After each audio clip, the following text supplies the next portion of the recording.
ದೇಶದ ಕೆಲವೇ ಉದ್ಯಮಿಗಳ ಕೈಯಲ್ಲಿ ಮಾಧ್ಯಮ ಕೈಗೊಂಬೆಯಾಗಿದೆ. ಇದರಿಂದ ಇಂದು ಮಾಧ್ಯಮ ಕ್ಷೇತ್ರ ಕವಲುದಾರಿ ಹಿಡಿಯುವಂತಾಗಿದೆ ಎಂದು ರಾಜ್ಯ ಸಣ್ಣ ನೀರಾವರಿ, ವಿಜ್ಞಾನ ಮತ್ತು ತಂತ್ರಜ್ಞಾನ ಸಚಿವರಾದ ಎನ್ಎಸ್ ಬೋಸರಾಜು ಹೇಳಿದರು. ಅವರಿಂದು ನಗರದ ರಾಯಚೂರು ರಿಪೋರ್ಟರ್ಸ್ ಗಿಲ್ಡ್ ಸಭಾಂಗಣದಲ್ಲಿ ರಾಯಚೂರು ರಿಪೋರ್ಟರ್ಸ್ ಗಿಲ್ಡ್, ಜಿಲ್ಲಾ ಮತ್ತು ಪ್ರಾದೇಶಿಕ ದಿನಪತ್ರಿಕೆಗಳ ಸಂಪಾದಕರ ಸಂಘ ಹಾಗೂ ವಾರ್ತಾ ಮತ್ತು ಸಾರ್ವಜನಿಕ ಸಂಪರ್ಕ ಇಲಾಖೆ ಇವರ ಸಂಯುಕ್ತಾಶ್ರಯದಲ್ಲಿ ರಾಷ್ಟ್ರೀಯ ಪತ್ರಿಕಾ ದಿನಾಚರಣೆ ಪ್ರಶಸ್ತಿ ಪ್ರದಾನ ಸಮಾರಂಭ ಕಾರ್ಯಕ್ರಮವನ್ನು ಉದ್ಘಾಟಿಸಿ ಮಾತನಾಡಿದರು. ಲಾಭಕ್ಕಾಗಿ ಪತ್ರಿಕೋದ್ಯಮವನ್ನು ನಿರ್ವಹಿಸುವುದು ಅತ್ಯಂತ ಅಪಾಯಕಾರಿ. ಇದು ಪ್ರಜಾಪ್ರಭುತ್ವ ವ್ಯವಸ್ಥೆಗೆ ಮಾರಕ. ಕೆಲವೇ ವ್ಯಕ್ತಿಗಳು ಇದನ್ನು ನಿಯಂತ್ರಿಸಿದರೆ ಮುಕ್ತ ಚರ್ಚೆ ಮತ್ತು ಮಾಹಿತಿಯಿಂದ ಜನ ವಂಚಿತಗೊಳ್ಳುತ್ತಾರೆ. ಪತ್ರಕರ್ತರು ಅನೇಕ ಕಷ್ಟಗಳನ್ನು ಎದುರಿಸುತ್ತಾರೆ. ಎಂತಹ ಕಠಿಣ ಪರಿಸ್ಥಿತಿ ಬಂದರೂ ಪ್ರಾಮಾಣಿಕತೆಯಿಂದ ವರದಿ ಮಾಡಬೇಕು. ಯಾವುದೇ ಆಮಿಷ ಅಥವಾ ರಾಜಕೀಯ ಪ್ರಭಾವಕ್ಕೆ ಒಳಗಾಗದೆ ನಿಷ್ಠುರ ಮತ್ತು ನಿಖರವಾಗಿ ಕಾರ್ಯನಿರ್ವಹಿಸಬೇಕು. ಸ್ವತಂತ್ರ ಪೂರ್ವ ಮತ್ತು ಸ್ವತಂತ್ರ ನಂತರ ಪತ್ರಿಕೋದ್ಯಮ ಅತ್ಯಂತ ಮಹತ್ವದ್ದು. ಕಲ್ಯಾಣ ಕರ್ನಾಟಕ ಭಾಗದ ಸಮಗ್ರಯತ್ತ ಪತ್ರಕರ್ತರು ಕಾರ್ಯನಿರ್ವಹಿಸಬೇಕಾಗಿದೆ ಎಂದರು. ಜಿಲ್ಲೆಯ ಪತ್ರಕರ್ತರು ರಾಜಕೀಯ ಬಗ್ಗೆ ನಮಗೆ ಮಾರ್ಗದರ್ಶನ ನೀಡಿದ್ದಾರೆ. ಪತ್ರಿಕೋದ್ಯಮ ಪವಿತ್ರ ಮತ್ತು ಗೌರವದ ವೃತ್ತಿಯಾಗಿದೆ. ಪತ್ರಿಕೆಯಲ್ಲಿನ ವರದಿಗಳು ಸಮಾಜದ ಕನ್ನಡಿಯಂತಿರಬೇಕು. ಸಕಾರಾತ್ಮಕ ಬದಲಾವಣೆ ತರುವ ಶಕ್ತಿ ಪತ್ರಿಕೋದ್ಯಮಕ್ಕಿದೆ ಎಂದರು. ಪತ್ರಕರ್ತರು ಕೇವಲ ಉದ್ಯಮಗಳ ಕೈಗೊಂಬೆಯಾದರೆ ಇದರಿಂದ ಪ್ರಜಾಪ್ರಭುತ್ವ ಮಹತ್ವವನ್ನು ಕಳೆದುಕೊಂಡು ಜನ ಮಾಧ್ಯಮಗಳ ಮೇಲೆ ವಿಶ್ವಾಸ ಕಳೆದುಕೊಳ್ಳುವ ಅಪಾಯ ಅಧಿಕವಾಗಿದೆ. ದೇಶದ ಪ್ರಜಾಪ್ರಭುತ್ವ ಆರೋಗ್ಯವಾಗಿ ಉಳಿಯಲು ಮತ್ತು ಜನ ಜಾಗೃತಿಗೆ ಪತ್ರಿಕೋದ್ಯಮ ಅತ್ಯಂತ ಮಹತ್ವದ ಪಾತ್ರ ವಹಿಸುತ್ತದೆ. ಪತ್ರಕರ್ತರು ಪ್ರಜಾಪ್ರಭುತ್ವ ವ್ಯವಸ್ಥೆಯ ಕಾವಲುದಾರರಾಗಿ ಕಾರ್ಯನಿರ್ವಹಿಸಬೇಕಾಗಿದೆ. ಸರ್ಕಾರದ ಒಳ್ಳೆ ಕೆಲಸಗಳನ್ನು ಬೆನ್ನು ತಟ್ಟುವ ಮತ್ತು ತಪ್ಪು ದಾರಿಯ ಸಂದರ್ಭದಲ್ಲಿ ಎಚ್ಚರಿಸುವ ಜವಾಬ್ದಾರಿಯನ್ನು ನಿರ್ವಹಿಸಬೇಕಾಗಿದೆ. ಪತ್ರಿಕೋದ್ಯಮ ಕಾಲಕ್ರಮೇಣ ಬದಲಾಗುತ್ತಿದೆ. ಹಿಂದೆ ಮುದ್ರಣ ಮಾಧ್ಯಮಕ್ಕೆ ಇರುವ ಮಾನ್ಯತೆ ಈಗ ಕಡಿಮೆಯಾಗಿದೆ. ಕಾರಣ ವಿದ್ಯುನ್ಮಾನ ಮಾಧ್ಯಮಗಳು ಪ್ರಭಾವ ಹೆಚ್ಚಾಗಿತ್ತು. ಆದರೆ ಪತ್ರಕರ್ತರು ಕೇವಲ ಉದ್ಯಮಗಳು ಹಾಗೂ ರಾಜಕಾರಣಗಳ ಕೈಗೊಂಬೆಯಾಗಿ ಕೆಲಸ ಮಾಡದೆ ಸಮಾಜದಲ್ಲಿ ನಡೆಯುತ್ತಿರುವ ಘಟನೆಗಳ ಬೆಳಕು ಚೆಲ್ಲಿದಾಗ ಮಾತ್ರ ಪತ್ರಿಕೋದ್ಯಮಕ್ಕೆ ಜನರಲ್ಲಿ ವಿಶ್ವಾಸ ಬರುತ್ತದೆ. ಜನಸಾಮಾನ್ಯರಿಗೆ ಪತ್ರಕರ್ತರು ಮಾದರಿಯಾಗಬೇಕು. ಈ ಭಾಗದ ಸಮಗ್ರ ಅಭಿವೃದ್ಧಿಗೆ ಪತ್ರಿಕೋದ್ಯಮ ಸರ್ಕಾರ ಮತ್ತು ಜನರ ನಡುವೆ ಸೇತುವೆಯಾಗಿ ಕೆಲಸ ಮಾಡಬೇಕೆಂದರು. ರಾಷ್ಟ್ರ ಮಟ್ಟದಲ್ಲಿ ಅನೇಕ ಮಾಧ್ಯಮಗಳು ಕಾರ್ಪೊರೇಟ್ ಕಂಪನಿಗಳ ಕೈಯಲ್ಲಿವೆ. ಅಂಬಾನಿ ಒಬ್ಬರೇ 10 ಹಲವು ಮಾಧ್ಯಮಗಳನ್ನು ನಿರ್ವಹಿಸಿದ್ದಾರೆ ಎಂದರು. ಈ ರೀತಿ ಕಾರ್ಪೊರೇಟ್ ಕೈಗೊಂಬೆಯಾದ ಮಾಧ್ಯಮ ಗೌರವ ಉಳಿಸಿಕೊಳ್ಳುವಲ್ಲಿ ಸಾಧ್ಯವಾಗದ ಆತಂಕದಲ್ಲಿದೆ. ಮಾಧ್ಯಮಗಳು ಪ್ರಜಾಪ್ರಭುತ್ವದ 4ನೇ ಅಂಗವಾಗಿ ಸರ್ಕಾರದ ಸರಿ ತಪ್ಪುಗಳ ಬಗ್ಗೆ ಪರಾಮರ್ಶಿಸುವ ಮತ್ತು ಎಚ್ಚರಿಸುವ ಕ್ಷೇತ್ರವಾಗಿದೆ. ಸಮಾಜದ ಸ್ವಾಸ್ಥ್ಯ ಕಾಪಾಡುವಲ್ಲಿ ಪತ್ರಿಕೋದ್ಯಮ ಪಾತ್ರ ಅತ್ಯಂತ ಮಹತ್ವವಾಗಿದೆ ಎಂದರು. ಮುಖ್ಯಮಂತ್ರಿ ಸಿದ್ದರಾಮಯ್ಯ ಅವರ ನೇತೃತ್ವದಲ್ಲಿ ಪತ್ರಕರ್ತರಿಗೆ ಮಾಶಾಸನ ಹೆಚ್ಚಳ ಮಾಡಲಾಗಿದೆ. ಗ್ರಾಮೀಣ ಪತ್ರಕರ್ತರಿಗೆ ಉಚಿತ ಬಸ್ ಪಾಸ್ ವ್ಯವಸ್ಥೆ ಮಾಡಲಾಗಿದೆ ಎಂದರು. ರಾಜ್ಯ ಸರ್ಕಾರದಿಂದ ಪತ್ರಕರ್ತರಿಗೆ ದೊರೆಯಬೇಕಾದ ಎಲ್ಲ ಸವಲತ್ತುಗಳನ್ನು ಒದಗಿಸಲಾಗಿದೆ ಎಂದರು.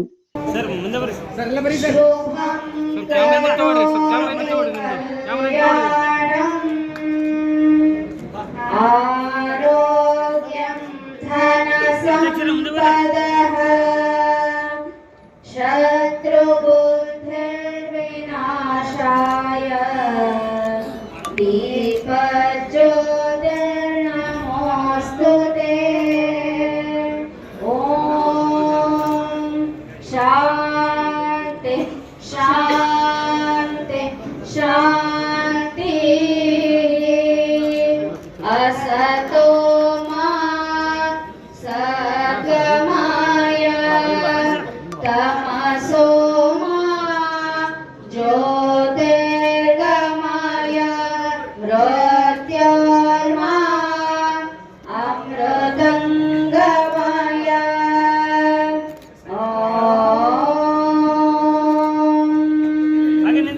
शांति शांति शांति अज्ञानतिमिरान्धस्य ज्ञान ತುರ್ತು ಪರಿಸ್ಥಿತಿಯಲ್ಲಿ ನೆರವು ದೊರೆಯುವಂತೆ ಮಾಡಲು ಈ ನಿಧಿಗೆ ಸ್ಥಾಪಿಸಲಾಗಿದೆ. ಪತ್ರಕರ್ತರು ಸಾಮಾನ್ಯವಾಗಿ ಅಪಾಯಕಾಲ ಪರಿಸ್ಥಿತಿಗಳಲ್ಲಿ ಕೆಲವು ಕಾರ್ಯನಿರ್ವಹಿಸುತ್ತಾರೆ. ಅಂತರಲ್ಲಿ ಇವರಿಗೆ ಇಂತಹ ನಿಧಿ ಅನಿವಾರ್ಯವಾಗುತ್ತೆ. ವಿಮೆ ಅಥವಾ ಉದ್ಯೋಗ ಭದ್ರತೆ ಕಡಿಮೆ ಇರುವ ಪರಿಸ್ಥಿತಿಯಲ್ಲಿ ಈ ನಿಧಿ SBI ಖಾತೆಯಲ್ಲಿ ಇದ್ದು ಕ್ಷೇಮಾಭಿವೃದ್ಧಿ ಸಂಘದ ಅಡಿಯಲ್ಲಿ ಇದೆ. ಇದಕ್ಕೆ QR ನೀವು ಸ್ಕ್ಯಾನ್ ಮಾಡೋ ಮೂಲಕ ದೇಣಿಗೆಯನ್ನು ನೀಡಬಹುದು.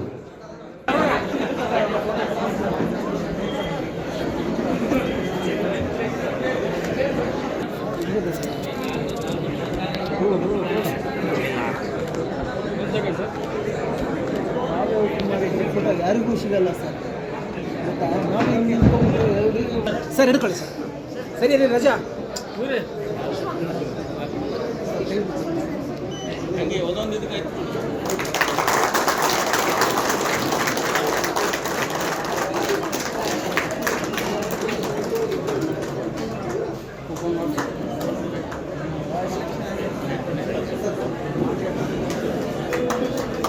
ಮೊದಲ ದೀಪವನ್ನು ಬೆಳಗುವ ಮೂಲಕ ಜಿಲ್ಲಾಧಿಕಾರಿ ಅಜೀಶ್ ಅವರು ಚಾಲನೆ ನೀಡಿದ್ದಾರೆ ಮತ್ತು ಎರಡನೇ ದೀಪ ನಮ್ಮ ಸನ್ಮಾನ್ಯ ಶ್ರೀ ವಿನಯ್ ಗೋಸ್ರಾ ಸರ್ ಅವರು ಕ್ಲಿಕ್ ಮಾಡುವ ಮೂಲಕ ದೀಪವನ್ನು ಬೆಳಗಿಸಿ ನಮ್ಮ ವೆಬ್ಸೈಟ್ಗೆ ಲೋಕಾರ್ಪಣೆ ಮಾಡಬೇಕು.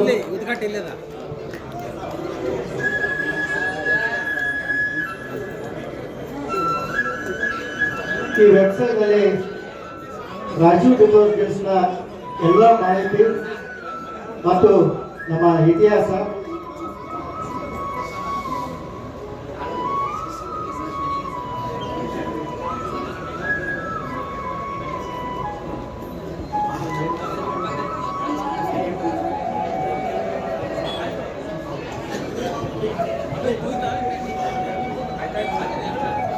ಸೆಕೆಂಡ್ ಕ್ಯಾಂಡಲ್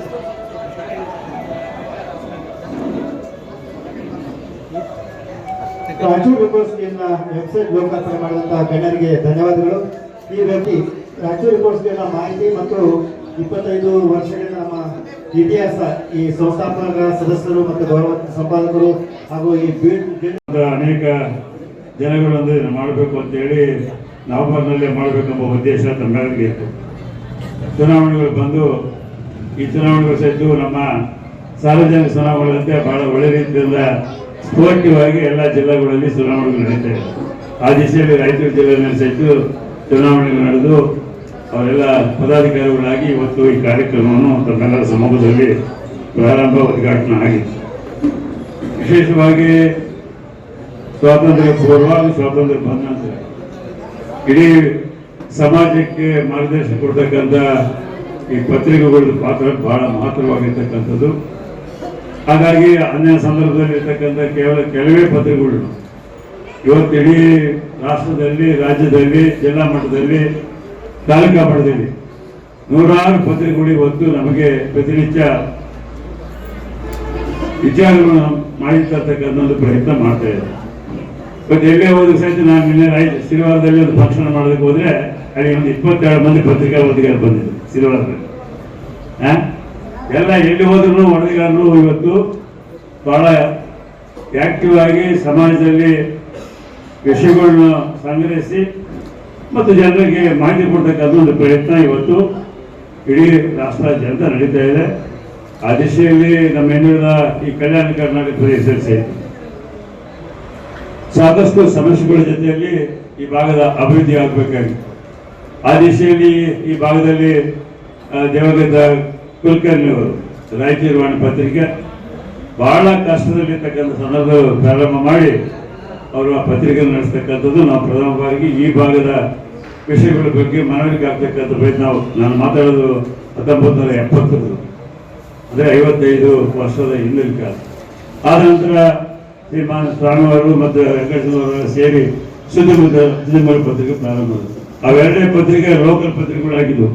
ಅದ್ರ ಜೊತೆಯಲ್ಲಿ ನಮ್ಮೆಲ್ಲ ಕೃಷ್ಣರಾವ್, ಆಚಾರ್ಯರು, ಮಧುರಾವ್ ಅವರು, ಅನೇಕ ಪ್ರಮುಖರು ಇಲ್ಲಿ ಭಾಗದಲ್ಲಿ ನಿಂತು ಇದೇ ಭಾಗದವರಾಗಿ Hindu paper, Indian Express, Ramakrishna ಅವರು ಎಲ್ಲ ಅತಿ ಮುಖ್ಯವಾದಂಥ ಪತ್ರಿಕೆಗಳು, ನ್ಯಾಷನಲ್ ಪತ್ರಿಕೆಗಳಿಗೆಲ್ಲ ರಾಯಚೂರಿನವರೇ ರಿಪೋರ್ಟರ್ಸ್ ಆಗಿ ಬೆಳಗಿನಿಂದ ಸಾಯಂಕಾಲದಲ್ಲಿ ತಿರುಗಾಡಿ ನಮ್ಮ ಸಮಾಚಾರ ಕೇಳಿದ್ರು, ನಮಗೆ ಮಾರ್ಗದರ್ಶನ ಕೊಡ್ತಿದ್ರು.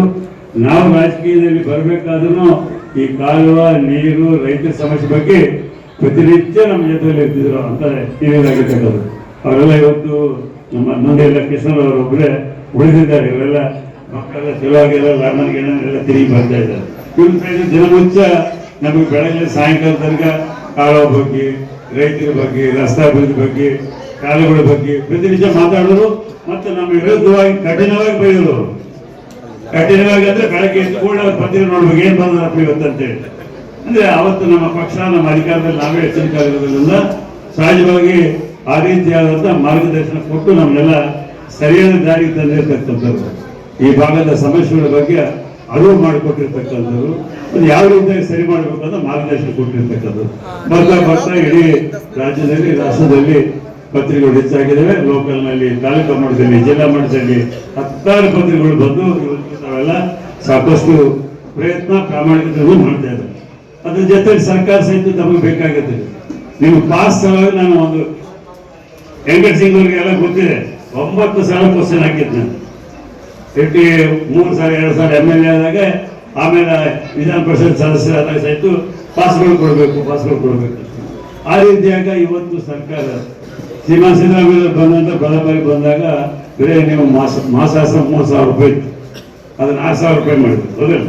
ಈಗ 15,000 ರೂಪಾಯಿ ಮಾಡಿದ್ರು ಮತ್ತೆ ಸಿದ್ದರಾಮಯ್ಯ ಹೌದಿಲ್ಲ? ಹೀಗಾಗಿ ತಾವು ಮಾಡುವಂತ ಕೆಲಸಕ್ಕೆ ಏನು ತಮ್ಮ ಗ್ರಾಮಾಂತರ ಪ್ರದೇಶದಲ್ಲಿರ್ತಕ್ಕಂಥ ರಿಪೋರ್ಟ್ಸ್ ಬಗ್ಗೆ ಎಲ್ಲ ಗಮನ ಹರಿಸಿ ಇವತ್ತು ಸರ್ಕಾರ ಪ್ರೋತ್ಸಾಹಿಸತಕ್ಕಂಥದ್ದು ಕೆಲಸ ಮಾಡ್ತಾ ಇದೆ. ಈ ಭಾಗದಲ್ಲಿ ಹೊಸ ವ್ಯಾನ್ ಬೇಕು ಅಂತ ಹೇಳಿದ್ರು. ಕಲ್ಯಾಣ ಕರ್ನಾಟಕದಿಂದ 7 ಜಿಲ್ಲೆಗೂ 7 ವ್ಯಾನ್ಗಳು ಬಂದರು. ಅದೇ ಬೇರೆ ಕಡೆಯಲ್ಲಿ 1 ವ್ಯಾನ್ ಕೊಡ್ಲಿಕ್ಕಾಗಿಲ್ಲ ನಮಗೆ. ನಾನು ಕೂರ್ಗಿನಲ್ಲಿ ವ್ಯಾನ್ ಕೊಡಲ್ಲ ಅಂತೇಳಿ ಮುಖ್ಯಮಂತ್ರಿಗಳು ಕರ್ಕೊಂಡಾಗ ವ್ಯಾನ್ ತೋರಿಸಿದ್ದಾರೆ, ಕೊಡಗು ಬಂದ, ಅಲ್ಲಿ ಇವತ್ತಿಗೂ ಕೊಡ್ಲಿಕ್ಕೆ ಆಗಿಲ್ಲ, ಕೇಳ್ತಾ ಇದ್ದಾರೆ. ಆದರೆ ಈ ಭಾಗದಲ್ಲಿ KKR ಬಂದಿರೋದ್ರಿಂದ ಆ ರೀತಿಯಾದಂಥ ಸಹಕಾರ ನಿಮ್ಗೆ ಸಿಕ್ಕಿದೆ. ಮತ್ತು ಇವತ್ತು ಪಬ್ಲಿಸಿಟಿ ಅಡ್ವರ್ಟೈಸ್ಮೆಂಟ್ ಸಹಿತ KKR ಬಂದ ಮೇಲೆ ಸಾಕಷ್ಟು ಇಲ್ಲಿ ಪ್ರೋತ್ಸಾಹ ಸಹಿತ ಪತ್ರಿಕೆಗಳಿಗೆ ಇಂಡೈರೆಕ್ಟ್ ಆಗಿ ಸಿಗ್ತಾ ಇದೆ. ಆದರೂ ಪತ್ರಿಕೆಗಳು ನಡೆಸ್ತಕ್ಕಂಥದ್ದು ಬಹಳ ಕಷ್ಟಕರವಾದದ್ದು. ಹಾಗಾಗಿ ದೊಡ್ಡ ದೊಡ್ಡ ಪತ್ರಿಕೆಗಳು, ದೊಡ್ಡ ದೊಡ್ಡ ಚಾನಲ್ಸ್ ಅತಿ ದೊಡ್ಡವರ ಕೈಗೆ ಹೋಗ್ಬಿಟ್ಟು ಇವತ್ತು ಅಂಬಾನಿ ಅವ್ರ ಕೈಗೆ, ಅದಾನಿ ಕೈಗೆ, ಇಡೀ ರಾಷ್ಟ್ರದಲ್ಲಿ ಇವೆಲ್ಲ ಪತ್ರಿಕೆಗಳನ್ನು ವ್ಯಾಪಾರ ಅವ್ರ ವಿರುದ್ಧ ಬರೀತಾರೆ ಅಂತೇಳಿ ಅವರೇ ಖರೀದಿ ಮಾಡ್ಬಿಟ್ಟೋದಿಲ್ಲ. ಈ ಚಾನಲ್ಗಳಲ್ಲಿ ಅವ್ರ ವಿರುದ್ಧ ಬರ್ತಾವ ಅಂತೇಳಿ ದುಡ್ಡು ಐತಿ ಎಲ್ಲ ಮಾಡಿ ಅವ್ರ ಕೈಯಲ್ಲಿ ಇಟ್ಕೊಂಡ್ಬಿಟ್ಟಾರೆ. ಇಂತಹ ಸಂದರ್ಭದಲ್ಲಿ ಇವತ್ತು ರಿಪೋರ್ಟರ್ಸ್ ಆಗಿರ್ತಕ್ಕಂಥ ಪರಿಸ್ಥಿತಿ ಬಹಳ ತಂತಿ ಮೇಲೆ ನಡೆದಂಗೆ ಆಗ್ತದೆ. ಅವ್ರ ವಿರುದ್ಧವಾಗಿ ಹೋದ್ರೆ ತೆಗೆದಾಕಿಬಿಡ್ತಾರೆ, ಅವ್ರ ವಿರುದ್ಧ ಮಾತನಾಡಂಗಿಲ್ಲ. ನಿನ್ನೆ ನ್ಯೂಸ್ 18 ಕರ್ಕೊಂಡು ಹೋದ್ರು ನನಗೆ 45 ನಿಮಿಷ ಮಾಡಲೇಬೇಕಂತ ಹೇಳಿ ಆಗಲೇ 1 ತಿಂಗಳಲ್ಲಿ ಕೇಳ್ತಿದ್ರು. ಮೊನ್ನೆ ಹೋಗಿ ಬಂದೆ. ಅಲ್ಲಿ ನಾನು ಹೋಗಿದ್ರೆ ಅವ್ರ ಮಾಲೀಕರ ವಿರುದ್ಧನೇ ಮಾತಾಡ್ಬೇಕಾಗ್ತದೆ ಆ ಇಂಟರ್ವ್ಯೂನಲ್ಲಿ. ಅಂತ ಸಂದರ್ಭಗಳು ಬಂದಾಗ ರಿಪೋರ್ಟರ್ಸ್ ಪರಿಸ್ಥಿತಿ ಬಹಳ ಗಂಭೀರವಾಗಿರ್ತಕ್ಕಂಥ ಪರಿಸ್ಥಿತಿ. ನಿಜ ಇದ್ದು ಸಹಿತ ಮಾಡಲಿಕ್ಕೆ ತೊಂದರೆ ಆಗ್ತದೆ. ಆದರೂ ಅನೇಕ ರಿಪೋರ್ಟ್ಸ್ ಪ್ರಾಮಾಣಿಕವಾಗಿ ಇರ್ತಕ್ಕಂಥ ಸಮಸ್ಯೆಗಳು ಜನರಿಗೆ ಮುಟ್ಟಿಸ್ತಕ್ಕಂಥ ಒಂದು ಪ್ರಯತ್ನ ಮಾಡ್ತಾರೆ. ಹಾಗಾಗಿ ನಿನ್ನೆಲ್ಲರೂ ನಾವು ಈ ಸಂದರ್ಭದಲ್ಲಿ ಅಭಿನಂದಿಸ್ತಾ, ಇವತ್ತು ಬಹಳ ಒಳ್ಳೆ ಕೆಲಸ ಏನು ನಮ್ಮ ನಮ್ಮ ರಿಪೋರ್ಟರ್ಸ್ಗೆ, ಏನು ನಮ್ಮ ಪತ್ರಿಕಾ ರಂಗದಲ್ಲಿ ಇರ್ತಕ್ಕಂಥವ್ರಿಗೆ ಏನೋ ತೊಂದರೆ ಆದರೆ ತುರ್ತು ರೀತಿಯಲ್ಲಿ ತಾವು ಪ್ರಾರಂಭಿಸಿದ್ವಿ. ಈಗಾಗಲೇ ಬೇರೆ ಬೇರೆ ಭಾಗದಲ್ಲಿ ಸಹಿತ ಪ್ರಾರಂಭ ಮಾಡಿದರೆ ತಾವು ಸಹಿತ ಪ್ರಾರಂಭ ಮಾಡಿದ್ವಿ. ಬಹಳ ಒಳ್ಳೆ ಕೆಲಸ. ಯಾಕಂದ್ರೆ ಅನೇಕರು ಸಾಕಷ್ಟು ಕಷ್ಟದಲ್ಲಿ ಇರ್ತಕ್ಕಂಥದ್ದು ನೋಡಿ, ನಾವು ಪತ್ರಿಕೆಗಳು ನಡೆಸಿ ಲಾಸ್ ಆಗಿ ಅನೇಕ ತೊಂದರೆಗಳು ಒಳಪಟ್ಟು ರಿಟೈರ್ ಆದ್ಮೇಲೆ ಅವ್ರ ಪರಿಸ್ಥಿತಿ ಬಹಳ ಗಂಭೀರ ಆಗಿರ್ತಕ್ಕಂಥ ಸಹಿತ ನಾವು ನೋಡ್ತಾ ಇದ್ವಿ. ಸೊ ಅಂಥವ್ರಿಗೆ ಸಹಕಾರ ಮಾಡಲಿಕ್ಕೆ, ಸಹಾಯ ಆಗಲಿಕ್ಕೆ ಮಾನವತಾ ದೃಷ್ಟಿಯಿಂದ ತಾವು ಮಾಡಿರ್ತಕ್ಕಂಥ ಕೆಲಸ ಬಹಳ ಅತ್ಯಂತ ಉತ್ತಮವಾದ ಕೆಲಸ. ಹಾಗಾಗಿ ಆ ತುರ್ತಿನಿಧಿಗೆ ಕೇವಲ ಅವ್ರ ಎಂಪ್ಲಾಯೀಸ್ ಎಲ್ಲ ಎಲ್ಲರೂ ಸಹಕಾರ ಮಾಡಬೇಕು. ಆ ದಿಶೆಯಲ್ಲಿ ನನ್ನ ಟ್ರಸ್ಟ್ಲಿಂದ 25,100 ರೂಪಾಯಿ ನಾನು ಚೆಕ್ ಕೊಟ್ಟು ಕಳಿಸ್ತೀನಿ ನನಗೆ ಪ್ರಾರಂಭವಾಗಿ. ಯಾಕಂದ್ರೆ ಈ ಸಂಬಂಧಗಳೆಲ್ಲ ಹಳೆ ಮಂದಿ ಏನಿದ್ರು ಅವರೆಲ್ಲ ಕಾಲದಲ್ಲಿ ಹೇಳ್ತಿದ್ರು ನಮಗೆ. 2000ರಲ್ಲಿ ನಾನು 1999ರಲ್ಲಿ MLA ಆಗಿದ್ದೆ. ಇಲ್ಲಿ ನಮಗೆ ಜಾಗ ಎಲ್ಲ ಕೂಡ್ಲಿಕ್ಕೆ ನಮಗೆ ಪತ್ರಿಕಾ ಭವನ ಆಗ್ಬೇಕು ಅಂತೇಳಿ ಧರ್ಮಸಿಂಗ್ ಅವರಿಗೆ ಇನ್ಚಾರ್ಜ್ ಮಂತ್ರಿಗಳು ಅದು ಇವರೆಲ್ಲ ಬಂದಾಗ ಅಲ್ಲಿ ಬೆಂಗಳೂರಿನಲ್ಲಿ ಹೇಳಿ ಅಲ್ಲಿ ಕುಮಾರ್ ನಾಯ್ಕರ ಅವರು ಜಿಲ್ಲಾಧಿಕಾರಿಗಳಿದ್ದು 91ರಲ್ಲಿ. ಆ ಸಂದರ್ಭದಲ್ಲಿ ಜಾಗ ಕೊಡಿಸಿದ್ವಿ. ಜಾಗ ಕೊಡ್ಲಿಕ್ಕೆ ಬರಲ್ಲ ಅಂತಂದ್ರು, ಆದ್ರೆ ಜಾಗ ಕೊಡಿಸಿದ್ವಿ. ಪ್ರಾರಂಭ ಮಾಡಲಿಕ್ಕೆ ಪ್ರಥಮ ಬೋರ್ಡಿಗೆ ನಾನೇ ಕೊಟ್ಟಿದ್ದೆ, ನಾನು ಗೌರ್ಮೆಂಟ್ ಫಂಡ್ಲಿಂದ. ಆಮೇಲೆ ಶ್ರೀಮಾನ್ ವೆಂಕಟೇಶ್ ನಾಯ್ಕರು ಸಹಾಯ ಮಾಡಿದ್ರು. ಮತ್ತು ಚನ್ನಬಸವ ಅವರು ಬಂದು ಹಾಲು ಕಟ್ಟಬೇಕು, ನಾವು ಏನಾದ್ರು ಮೀಟಿಂಗ್ ಮಾಡ್ಬೇಕು ಅಂತೇಳಿ ಚನ್ನಬಸವ ಅವರು ಅವ್ರ ಪದಾಧಿಕಾರಿಗಳು ಬಂದಾಗ ಇದಕ್ಕೆ ಬೇಕಾಗಿರ್ತಕ್ಕಂಥ 10 ಲಕ್ಷ ರೂಪಾಯಿ ಕೊಟ್ಟಿದ್ರು. ಒಳ್ಳೆ ರೀತಿಯಿಂದ ಮಾಡಿದ್ರಿ. ಮತ್ತು ಮುಂದೆ ನೀವು ಏನೇ ಮಾಡಿದ್ರಿ ಸಹಿತ ನಾವೆಲ್ಲ ನಿಮಗೆ ಸಹಕಾರ ಮಾಡ್ತೀವಿ. ತಾವು ಮಾಡುವಂಥ ಕೆಲಸಗಳಿಗೆ ಸಹಕಾರ ಇರ್ತದೆ. ತಾವು ಸಹಿತ ಏನು ನಮ್ಮ ಹೊಸ ಪತ್ರಿಕಾ ವರದಿಗಾರ ಗ್ರಾಮಾಂತರ ಪ್ರದೇಶದಲ್ಲಿ ಬಂದರೆ ಅವ್ರಿಗೆಲ್ಲ ಸ್ವಲ್ಪ ಮಾರ್ಗದರ್ಶನ ಒಳ್ಳೆ ರೀತಿಯಲ್ಲಿ ಕೊಡಬೇಕು. ಅಲ್ಲಿ ಲೋಕಲ್ನಲ್ಲಿ ಯಾವುದೇ ಸಮಸ್ಯೆಗಳನ್ನ ಹುಟ್ಟಿಸಿದ್ರೆ ಪ್ರಾಮಾಣಿಕತೆಯಿಂದ, ಪರಿಶ್ರಮದಿಂದ ಅವರು ಅಲ್ಲಿರ್ತಕ್ಕಂಥ ನಿಜ ಪರಿಸ್ಥಿತಿ ಕೊಟ್ಟರೆ ಜಿಲ್ಲಾಡಳಿತ ಇರ್ಬೋದು, ಯಾವುದೇ ಸರ್ಕಾರ ಇರಲಿ, ಯಾವುದೇ ಆಡಳಿತದಲ್ಲಿ ಅವರಿಗೆ ಮಾರ್ಗದರ್ಶನ ಕೊಡುವಂತ ರೀತಿಯಲ್ಲಿ ಇರಬೇಕು. ವೈಯಕ್ತಿಕ ವಿಚಾರಗಳಿಗೆ ಯಾರು ಅವಕಾಶ ಕೊಡಬಾರದು. ಯಾರು ನಾವು ಅದು ಕೆಲಸ ಹೇಳಿದ್ರೆ ಕೆಲಸ ಮಾಡಿಲ್ಲ ಅಂತ ಹೇಳ್ಬಾರ್ದು, ಕಾಂಟ್ರಾಕ್ಟರ್ ಬಗ್ಗೆ ಮಾತಾಡಬಾರ್ದು, ಇಂಡಿವಿಜುವಲ್ ಆಗಿ ಅಧಿಕಾರಿಗಳ ಬಗ್ಗೆ ಮಾತಾಡಬಾರ್ದು. ಅವನ್ನೆಲ್ಲ ಬಿಟ್ಟು ಸಾರ್ವತ್ರಿಕವಾಗಿ ಸಮಾಜದ ಅನುಕೂಲಕ್ಕಾಗಿ ಯಾರು ರಿಪೋರ್ಟಿಂಗ್ ಮಾಡ್ತಾರೋ ಅವ್ರಿಗೆ ಸಹಜವಾಗಿ ಸಮಾಜದಲ್ಲಿ ಒಳ್ಳೆ ಗೌರವ ಸಿಗ್ತದೆ, ಅವ್ರು ಪ್ರೋತ್ಸಾಹಿಸ್ತಕ್ಕಂಥ ಕೆಲಸ ಆಗ್ತದೆ. ಆ ದಿಶೆಯಲ್ಲಿ ತಾವೆಲ್ಲರೂ ಬರುವಂಥ ದಿನಗಳಲ್ಲಿ ನಮಗೆ ಶ್ರೀಮಾನ್ ಎಚ್ ಕೆ ಪಾಟೀಲ್ ಯಾವಾಗಲೂ ಹೇಳ್ತಿದ್ರು, ಬೇರೆ ಬೇರೆ ಜಿಲ್ಲೆಗಳಿಗೆ ಹೋದಾಗ ಸಹಿತ ಹೇಳಿದ್ರು, ಬೆಂಗಳೂರಿನಲ್ಲಿ ಸಹಿತ ಹೇಳ್ತಿದ್ರು, ರಾಯಚೂರಿನಲ್ಲಿ ಇರ್ತಕ್ಕಂಥ ಪತ್ರಿಕಾರು ಬಹಳ ಉತ್ತಮರಿದ್ದಾರೆ, ಇವರು ನೀವು ಕಲಿಬೇಕಂತೇಳಿ ಬೇರೆ ಜಿಲ್ಲೆದಲ್ಲಿ ಹೇಳ್ತಿದ್ರು, ಅನೇಕ ಬಾರಿ ಅವರು ಹೇಳಿದರು. ಹಾಗಾಗಿ ನಮ್ಮ ರಾಯಚೂರಿನಲ್ಲಿ ಇರ್ತಕ್ಕಂಥ ಎಲ್ಲ ಸಂಪಾದಕರಲ್ಲಿ ಪತ್ರಿಕಾರಲ್ಲಿ ಬಹಳ ಒಳ್ಳೆ ರೀತಿಯಿಂದ ವ್ಯವಸ್ಥಿತ ರೀತಿಯಲ್ಲಿ ಈ ಭಾಗದ ಅಭಿವೃದ್ಧಿಗಾಗಿ ಮಾರ್ಗದರ್ಶನ ಕೊಡ್ತಕ್ಕಂಥದ್ದು. ತಾವೆಲ್ಲ ಇನ್ನೂ ಒಳ್ಳೆ ರೀತಿಯಲ್ಲಿ ನಮ್ಮ ಭಾಗದ ಅಭಿವೃದ್ಧಿಗೆ ನಮ್ಮ ಪ್ರಯತ್ನ ಪ್ರೋತ್ಸಾಹ ಇರಬೇಕು. ಇವತ್ತು ನಿಮ್ಮೆಲ್ಲ ನೋಡ್ತಾ ಇದ್ದ ಜಿಲ್ಲೆಯಲ್ಲಿ ಅನೇಕ ಈ ಸರ್ಕಾರ ಬಂದಂತ ಪ್ರಯತ್ನಗಳು ಮಾಡ್ತಾ ಇದೆ. ಕಾರ್ಪೊರೇಷನ್ ಆಗ್ಬೇಕಾದ್ರೆ ಕಾರ್ಪೊರೇಷನ್ ಮಾಡಿ ಏರ್ಪೋರ್ಟ್ ಮಾಡ್ಲಿಕ್ಕೆ ಆಗದೇ ಇಲ್ಲ ಅಂತ ಕೇಂದ್ರ ಸರ್ಕಾರದಿಂದ ಜೂನ್ 2024ನಲ್ಲಿ ಪತ್ರನೇ ಬಂದಿದೆ. ಜಿಲ್ಲಾಧಿಕಾರಿಗಳು ಇಲ್ಲೇ ಇದ್ರೆ ಅವ್ರಿಗೂ ಗೊತ್ತಿತ್ತೆ. ಅದೆಲ್ಲ ಅಧಿಕಾರಿಗಳು ಸರ್ಕಾರ ಪ್ರಯತ್ನ ಮಾಡಿ ಅದನ್ನು ಸರಿಪಡಿಸಿ ಇವತ್ತು ರಾತ್ರಿ ಹಗಲು ಜಿಲ್ಲಾಧಿಕಾರಿಗಳು ಫಾಲೋ ಮಾಡೋದು ಮುಖಾಂತರ ಇವತ್ತು ಸ್ಪೀಡ್ ಆಗಿ ಬೇರೆ ಯಾವುದೇ ಜಿಲ್ಲೆಯಲ್ಲಿ ನಡೆದಂಥ ಸ್ಪೀಡ್ನಲ್ಲಿ ಇವತ್ತು ಏರ್ಪೋರ್ಟ್ ನಡೀತಾ ಇದೆ. ಅದೇ ರೀತಿಯಾಗಿ ಜಿಲ್ಲಾಧಿಕಾರಿಗಳ ಪ್ರಯತ್ನದಿಂದ ನಮ್ಮ ಸಚಿವರು, ಉಸ್ತುವಾರಿ ಸಚಿವರು ಸಹಿತ ಸಹಕಾರದಿಂದ ಇವತ್ತು ಒಪೆಕ್ ಹಾಸ್ಪಿಟಲ್ ಸಹಿತ ಬಹಳಷ್ಟು ಜನರಿಗೆ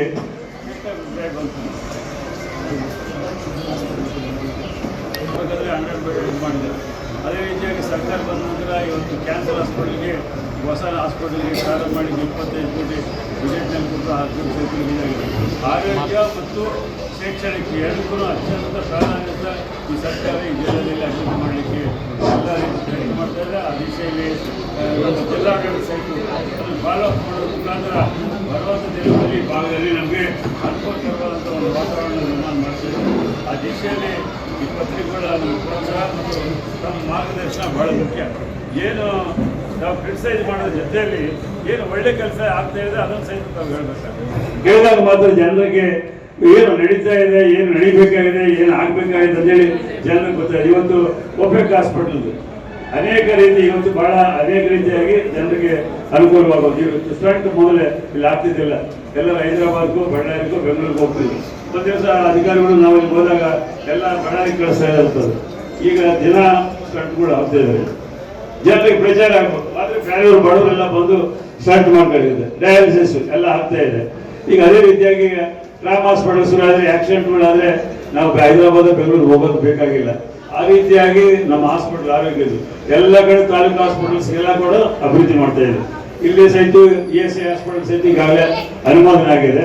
ಅದನ್ನು 50 ಬೆಡ್ ಹಾಸ್ಪಿಟಲ್ ಮಾಡಬೇಕಾದ್ರೆ ಜಿಲ್ಲಾಧಿಕಾರಿಗಳು ಈಗಾಗಲೇ ಕೇಂದ್ರ ಸರ್ಕಾರ ಕಳಿಸಿ ಶೋಭಾ ಜಿಲ್ಲೆ ಸಹಿತ ರಿಕ್ವೆಸ್ಟ್ ಮಾಡಿದ್ವಿ. ಆದಷ್ಟು ದೇವರಲ್ಲಿ ಲ್ಯಾಂಡ್ ಸಹಿತ ಕೊಟ್ಟಿದ್ದಾರೆ, ಆಗ್ತದೆ.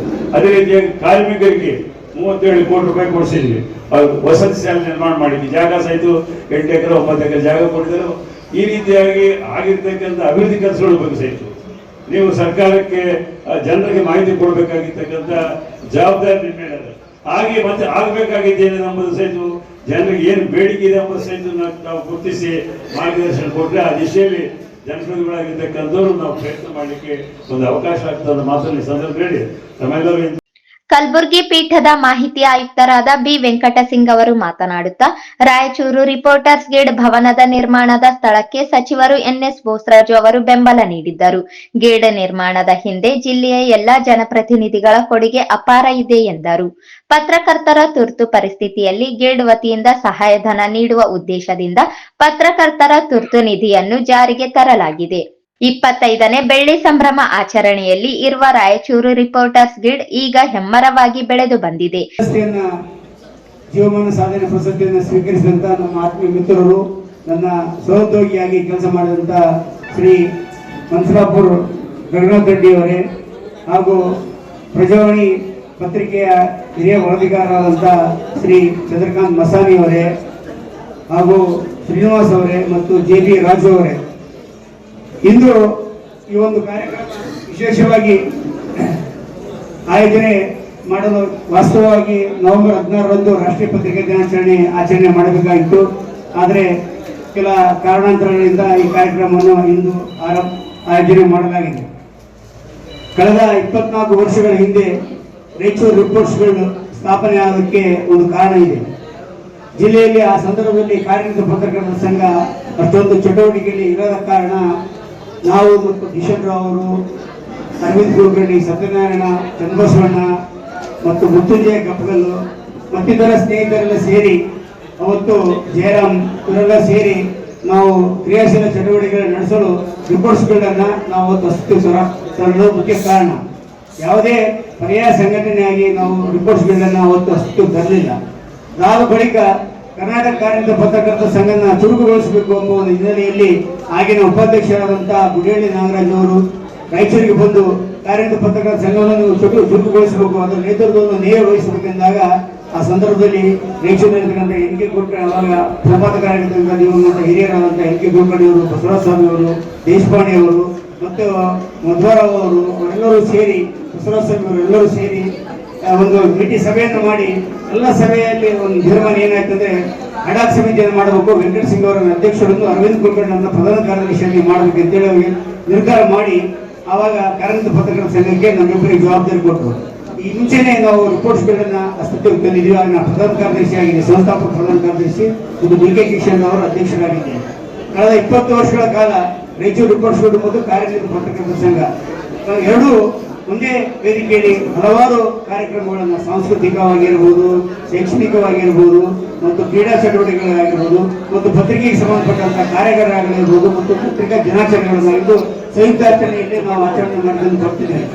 ಆದರೆ ಕೆಲ ದಿನಗಳಿಂದ ಸ್ವಲ್ಪ ವ್ಯತ್ಯಾಸದಿಂದಾಗಿ ಅದು ಕಾರ್ಯ ಆಗಿಲ್ಲ, ಅದು ಮುಂದೆ ಸರಿಪಡಿಸತಕ್ಕಂಥ ಕೆಲಸ ನಾವು ಎಲ್ಲರೂ ಸೇರಿ ಮಾಡಬೇಕಾಗಿದೆ. ವಿಶೇಷವಾಗಿ ರಾಯಚೂರಿನಲ್ಲಿ ರಿಪೋರ್ಟ್ಸ್ಗಳನ್ನ ಒಂದು ಕಟ್ಟಡ ಮತ್ತು ಜಾಗ ನಮಗೆ ದೊರೆಯಬೇಕಾದ್ರೆ ನಾವು ಇವತ್ತು ಸ್ಮರಿಸಲೇಬೇಕಾಗಿದ್ದು ಮತ್ತು ನಾವು ಎಂದಿಗೂ ನೆನಪಿರ್ತಕ್ಕಂಥದ್ದು ಆಗಿನ KKRDB ಅಧ್ಯಕ್ಷರು ಮತ್ತು ಶಾಸಕರಾಗಿರ್ತಕ್ಕಂಥ ಮತ್ತು ಹಾಲಿ ಸಚಿವರಾದಂಥ ಶ್ರೀ NS ಬೋಸರಾಜ್ ಅವರನ್ನ ರಿಪೋರ್ಟ್ಸ್ಗಳನ್ನ ನಾವು ಸದಾ ನೆನಪಿಡಬೇಕಾಗ್ತದೆ. ಈಗ ಬಂದ ಅವತ್ತು ನಾವು ನಮ್ಮ ಗಿಲ್ಡನ್ನ ಅಸ್ತಿತ್ವಕ್ಕೆ ತಂದಾಗ ನಮಗೆ ಪತ್ರಿಕಾಗೋಷ್ಠಿಗಳಲ್ಲಿ SLE ಹೋಟೆಲ್ನಲ್ಲಿ ಮತ್ತು ಬೇರೆ ಬೇರೆ ಹೋಟೆಲ್ನಲ್ಲಿ ನಡೆದಾಗ ಪತ್ರಿಕಾಗೋಷ್ಠಿಗಳು ಮಾಡೋದಕ್ಕೆ ಒಂದು ಕಟ್ಟಡ ಇರಲಿ, ನಮ್ಮದೇ ಕಾರ್ಯಚಟುವಟಿಕೆಗಳು ಮಾಡಿ ಒಂದು ಕಟ್ಟಡ ಬೇಕಾದ ಅದಕ್ಕೆ ನಿವೇಶನ ಬೇಕಂದಾಗ ಆಗ ಇವರೇ ಆಗಿನ ನಗರಸಭೆ ಅಧ್ಯಕ್ಷರಿಗೆ ಈರಣ್ಣವರಿದ್ದರು. ಆ ಸಂದರ್ಭದಲ್ಲಿ ನಮ್ಮ ಬೋಸರಾಜ್ ಸರ್ ಅವರು ಮತ್ತು ವೆಂಕಟೇಶ್ ನಾಯ್ಕ ಸರ್ ಅವರು ಮತ್ತು ಆಗಿನ ಜಿಲ್ಲಾಧಿಕಾರಿ, ಈಗ MP ಆದಂಥ ಕುಮಾರ ನಾಯ್ಕ ಅವರು ಅವಾಗ ಜಿಲ್ಲಾಧಿಕಾರಿ ಆಗಿದ್ದರು. ಅವರ ಸೂಚನೆ ನೀಡಿದಾಗ ಈ ಜಾಗವನ್ನು ನಮ್ಮ ರಿಪೋರ್ಟ್ಸ್ಗಳಿಗೆ ಅವಾಗ ಅಲಾಕೇಟ್ ಮಾಡೋಕೆ ಸರ್ಕಾರಕ್ಕೆ ಶಿಫಾರಸು ಮಾಡಿದ್ರು. ಈ ಜಾಗ ಶಿಫಾರಸು ಮಾಡಿದ ಮೇಲೆ ಈ ಜಾಗ ಪಡಿಬೇಕಾದ್ರೆ 4 ವರ್ಷಗಳ ಕಾಲ ಇತ್ತು. ಅವಾಗ ಸಂಸದರಾದಂಥ ವೆಂಕಟೇಶ್ ನಾಯ್ಕ ಅವರು ಮತ್ತು ವಿಶೇಷವಾಗಿ ಬೋಸರಾಜ್ ಸರ್ ಅವರು ಈ ಜಾಗವನ್ನು ಸರ್ಕಾರದಿಂದ ನಮಗೆ ಕೊಡಿಸೋಕೆ ಬಹಳಷ್ಟು ನಮಗೆ ಬೆಂಬಲ ಕೊಟ್ಟರು.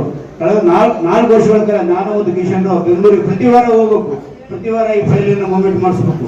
ಇದನ್ನು ಎಲ್ಲಿವರೆಗೆ ಅಂದರೆ ಸರ್ಕಾರದ ಕ್ಯಾಬಿನೆಟ್ ವರೆಗೆ ತಗೋದುವಾಗ ಬೋಸರಾಜ್ ಸರ್ ಅವರು ನಮ್ಮ ಜಿಲ್ಲಾ ಉಸ್ತುವಾರಿ ಸಚಿವರಾದಂಥ ಧರ್ಮಸಿಂಗ್ ಅವರು ಸಹ ನಮ್ಗೆ ನಿಲ್ಲಬೇಕಾಗ್ತದೆ. ಅವ್ರು ಜಿಲ್ಲಾ ಉಸ್ತುವಾರಿ ಸಚಿವರಾದಂಥ ಧರ್ಮಸಿಂಗ್ ಅವರು ಸಹ ನಮಗೆ ಬೆಂಬಲವಾಗಿ ನಿಂತು ಈ ಜಾಗವನ್ನು ಮುಖ್ಯಮಂತ್ರಿಯ ಬೋಸರಾಜ್ ಸರ್ ಅವರು, ವೆಂಕಟೇಶ್ ನಾಯ್ಕ ಅವರು, ಅಮರೇಶ್ ನಾಯ್ಕ ಅವರು ಮುಖ್ಯಮಂತ್ರಿ SM ಕೃಷ್ಣ ಅವರಿಗೆ ಹೇಳಿ ಕ್ಯಾಬಿನೆಟ್ ಅಪ್ರೂವ್ ಮಾಡಿಸಿ ಆವಾಗ ನಮಗೆ ಜಾಗವನ್ನು ಕೊಡಿಸಿದರು. ಇಡೀ ಏರಿಯಾದಲ್ಲಿ ಸರ್ಕಾರದಿಂದ ಅಧಿಕೃತವಾಗಿ ಮಂಜೂರಾಗಿರ್ತಕ್ಕಂಥದ್ದು ನಮ್ಮ ಮಾತ್ರ ಜಾಗ. ಇದಕ್ಕೆ ನಾವು ಸರ್ಕಾರ ನಿಗದಿಪಡಿಸಿದ ಅನುದಾನವನ್ನು ನಾವು ಆ ಸಂದರ್ಭದಲ್ಲಿ ಪಾವತಿ ಮಾಡಿ ನಾವು ರಾಯಚೂರು ರಿಪೋರ್ಟ್ಸ್ಗಳಲ್ಲಿ ಸಂಘವನ್ನು ನೋಂದಣಿ ಮಾಡ್ಕೊಂಡಿದ್ವಿ. ಅದರ ನಂತರ ಈ ಬಿಲ್ಡಿಂಗಿಗೆ ಫಸ್ಟ್ 5 ಲಕ್ಷ ರೂಪಾಯಿ ಅನುದಾನವನ್ನು ಬೋಸರಾಜ್ ಅವರು ಅವಾಗ HKDB ಅಧ್ಯಕ್ಷರಾಗಿದ್ದರು, ಅದನ್ನು 5 ಲಕ್ಷ ರೂಪಾಯಿ ಕೊಟ್ಟರು. ತದನಂತರ ವೆಂಕಟೇಶ್ ನಾಯ್ಕ ಅವರು MP ಅವರು ಅನುದಾನ ಕೊಟ್ಟರು. ತದನಂತರ ವಿಜಯ ಮಾಲ್ಯ ಅವರು ಅನುದಾನ ಕೊಟ್ಟರು. ಅದಾದ ನಂತರ ಮೇಲೆ ಮೊದಲನೇ ಮಹಡಿಗೆ ಕರ್ನಾಟಕ ಸರ್ಕಾರದ ಮೂಲಭೂತ ಸೌಲಭ್ಯ ಇಲಾಖೆಯಿಂದ 12 ಲಕ್ಷ ಬಂತು ಮತ್ತು ರಿಮೈನಿಂಗ್ ಅಮೌಂಟ್ ಅನ್ನು ವೆಂಕಟೇಶ್ ನಾಯ್ಕ ಅವರು ಕೊಟ್ಟು, ಅದ ನಂತರ ಈ 2ನೇ ಮಹಡಿಗೆ ಸಭಾಗಾರ ಬೇಕಾದಾಗ ಮತ್ತೆ ವಿಧಾನ ಪರಿಷತ್ ಸದಸ್ಯರಾಗಿರ್ತಕ್ಕಂಥ ವಿಧಾನ ಪರಿಷತ್ ಸದಸ್ಯರಾಗಿರ್ತಕ್ಕಂಥ ಮತ್ತು ಹಾಲಿ ಸಚಿವರಾಗಿರ್ತಕ್ಕಂಥ ಬೋಸರಾಜ್ ಸರ್ ಅವರು ಮತ್ತು 15 ಲಕ್ಷ ರೂಪಾಯಿಯನ್ನ ಕೊಟ್ಟು ಇವತ್ತು ಸಭಾಭವನ ನಿರ್ಮಾಣ ಮಾಡಲಿಕ್ಕೆ ಸಹಕಾರ ಕೊಟ್ಟರು ಅಂತ ಹೇಳಿದ್ರೆ ತಪ್ಪಾಗುತ್ತೆ. ಅಲ್ಲಿ ಕೆಳಗಿಂದ ಮೇಲವರೆಗೂ ನಮ್ಗೆ ಎಲ್ಲ ಸಹಕಾರವನ್ನ ವೆಂಕಟೇಶ್ ನಾಯಕರಾಗಿರ್ಬೋದು, ಬೋಸರಾಜ್ ಸರ್ ಆಗಿರ್ಬೋದು, ಆಗಿನ ಅಮರೇಶ್ ನಾಯಕರು ಆಗಿರ್ಬೋದು ಮತ್ತು ಎಲ್ಲ ಜಿಲ್ಲೆಯ ಎಲ್ಲ ಜನಪ್ರತಿನಿಧಿಗಳು ಇದಕ್ಕೆ ನೆರವನ್ನ ನೀಡಿದ್ದಾರೆ. ಈಗ ಬಾಕಿ ಬಸವನಗೌಡ ಗದ್ದಲವರು ಮಾತ್ರ ಉಳಿದಿದ್ದಾರೆ.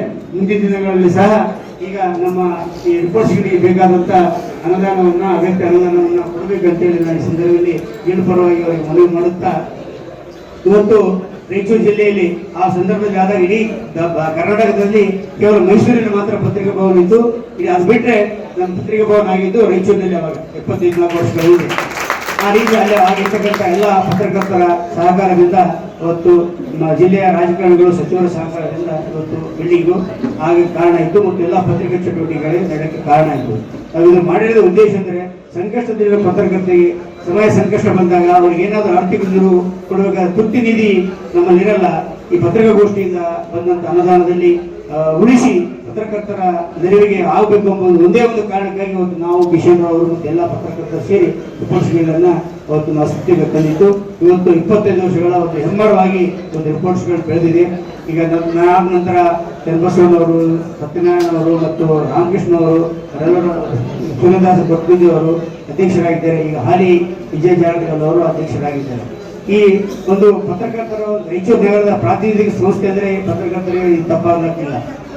ಎಲ್ಲ ಸಂದರ್ಭದಲ್ಲಿ ನಾವು ಈ ಲೀಡರ್ ಸ್ಥಿತಿಗೆ ಬಂದಮೇಲೆ ಪತ್ರಕರ್ತರಿಗೆ ಆರ್ಥಿಕ ನೆರವು ಸಹ ಸಾಕಷ್ಟು ಪ್ರಮಾಣದಲ್ಲಿ, ಆರೋಗ್ಯಕ್ಕಾಗಲಿ ಅವ್ರ ಮನೆಯಲ್ಲಿ ಯಾವುದೇ ವೈಯಕ್ತಿಕ ಕುಟುಂಬ ಕಾರ್ಯಗಳಿಗೂ ಸಹ ಆರ್ಥಿಕ ನೆರವು ನೀಡಿದ್ದಾರೆ. ಮತ್ತು ಯಾರಾದರೂ ಮೃತಪಟ್ಟರೆ ಅವರಿಗೆ ಶವ ಸಂಸ್ಕಾರಕ್ಕೂ ಸಹ ಅದಕ್ಕೆ ನೆರವನ್ನು ನಮ್ಮ ಕೀಳುವುದಿಲ್ಲ ನೀಡಲಾಗಿದೆ. ಹೀಗೆ ಈ ಅಂಚೆ ವಿಮೆಯನ್ನು ಮಾಡಿದೆ ಮತ್ತು ಸಹಕಾರ ಇಲಾಖೆಯಿಂದ ಯಶಸ್ವಿ ಯೋಜನೆಯಲ್ಲಿ ಸಹ ವಿಮಾ ಸೌಲಭ್ಯವನ್ನು ಪತ್ರಕರ್ತರಿಗೆ ಮಾಡಲಾಗಿದೆ. ಹೀಗೆ ಹೆಚ್ಚಿನ ಪತ್ರಕರ್ತರಿಗೆ ಬೇಕಾಗತಕ್ಕಂಥ ಎಲ್ಲ ಅನುಕೂಲಗಳನ್ನು ಮಾಡಲಾಗಿದೆ ಅಂತ ಹೇಳಲಿಕ್ಕೆ ನಮಗೆ ಸಂತೋಷ ಅನಿಸ್ತದೆ. ಅಂತ ಒಂದು ಸಂಸ್ಥೆಯಲ್ಲಿ ನಾನು ಪ್ರಾಥಮಿಕ ಸಂಸ್ಥಾಪಕ ಕಾರ್ಯದರ್ಶಿಯಾಗಿ ಮತ್ತು ಸಂಸ್ಥಾಪಕ ಅಧ್ಯಕ್ಷರಾಗಿ ಕಿಶನ್ ರಾವ್ ಅವರು ಕೆಲಸ ಮಾಡಿದ ನಂತರ ಉಳಿದವರು ಅಧ್ಯಕ್ಷರಾದವರು, ಪದಾಧಿಕಾರಿಗಳು, ಪತ್ರಕರ್ತರು ಈ ಗೀಡನ್ನು ಸಾಕಷ್ಟು ಪ್ರಮಾಣದಲ್ಲಿ ಬೆಳೆಸಿದ್ದಾರೆ.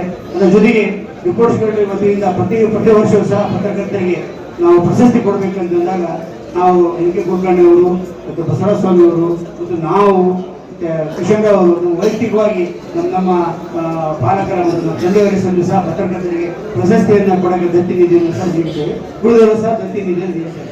ಹೀಗೆ ಪತ್ರಕರ್ತರ ಚಟುವಟಿಕೆಗೆ ಸಹಕಾರಿಯಾಗುವ ನಿಟ್ಟಿನಲ್ಲಿ ರಾಯಚೂರು ರಿಪೋರ್ಟ್ಸ್ ಕೆಲಸ ಮಾಡುತ್ತಾ ಬಂದಿದೆ. ಗ್ರಾಮೀಣ ಶಾಸಕರಾದ ಬಸನಗೌಡ ದದ್ದಲ್ ಅವರು ಪತ್ರಕರ್ತರ ತುರ್ತು ನಿಧಿಗೆ ಚಾಲನೆ ಹಾಗೂ ರಾಯಚೂರು ರಿಪೋರ್ಟರ್ಸ್ ಗಿಲ್ಡ್ ವೆಬ್ಸೈಟ್ ಲೋಕಾರ್ಪಣೆಗೊಳಿಸಿ ಮಾತನಾಡಿದರು. ಶಾಸಕಾಂಗ, ಕಾರ್ಯಾಂಗ, ನ್ಯಾಯಾಂಗದ ನಂತರ 4ನೇ ಅಂಗವಾದ ಪತ್ರಿಕೋದ್ಯಮದ ಮುದ್ರಣ ಮತ್ತು ವಿದ್ಯುನ್ಮಾನ ಮಾಧ್ಯಮಗಳು ಜನರಿಗೆ ಸತ್ಯಾಸತ್ಯತೆಯನ್ನು ಬಿತ್ತರಿಸಬೇಕು ಹೊರತು ಸುಳ್ಳು ಪ್ರಕಟಿಸಬಾರದು. ಪ್ರಸ್ತುತ ಕಾಲಘಟ್ಟದಲ್ಲಿ ಪತ್ರಿಕೋದ್ಯಮ ತನ್ನ ಪವಿತ್ರತೆಯನ್ನು ಕಾಪಾಡಿಕೊಳ್ಳುವ ಅಗತ್ಯವಿದೆ. ಪತ್ರಕರ್ತರು ಜವಾಬ್ದಾರಿಯುತವಾಗಿ ಕೆಲಸ ಮಾಡಬೇಕು. ಜರ್ನಲಿಸಂ ವಿದ್ಯಾರ್ಥಿಗಳಿಗೆ ಮಾತ್ರವಲ್ಲದೆ ನೂತನವಾಗಿ ಬರುವ ವಿದ್ಯಾರ್ಥಿಗಳಿಗೆ ತರಬೇತಿ ನೀಡುವ ಅಗತ್ಯವಿದೆ. ದೇಶ ಮತ್ತು ರಾಜ್ಯದಲ್ಲಿ ಮುದ್ರಣ ಮತ್ತು ವಿದ್ಯುನ್ಮಾನ ಮಾಧ್ಯಮಗಳು ಅತ್ಯಂತ ಬಲಿಷ್ಠವಾಗಿವೆ. ಈ 4 ಅಂಗ ಒಟ್ಟಾಗಿ ಕಾರ್ಯನಿರ್ವಹಿಸಿದರೆ ಮಾತ್ರ ದೇಶ ಅಭಿವೃದ್ಧಿ ಸಾಧ್ಯವಾಗುತ್ತದೆ ಎಂದರು. ಯುವ ಪತ್ರಕರ್ತರೇ, ಮಾಧ್ಯಮ ಸ್ನೇಹಿತರೆ,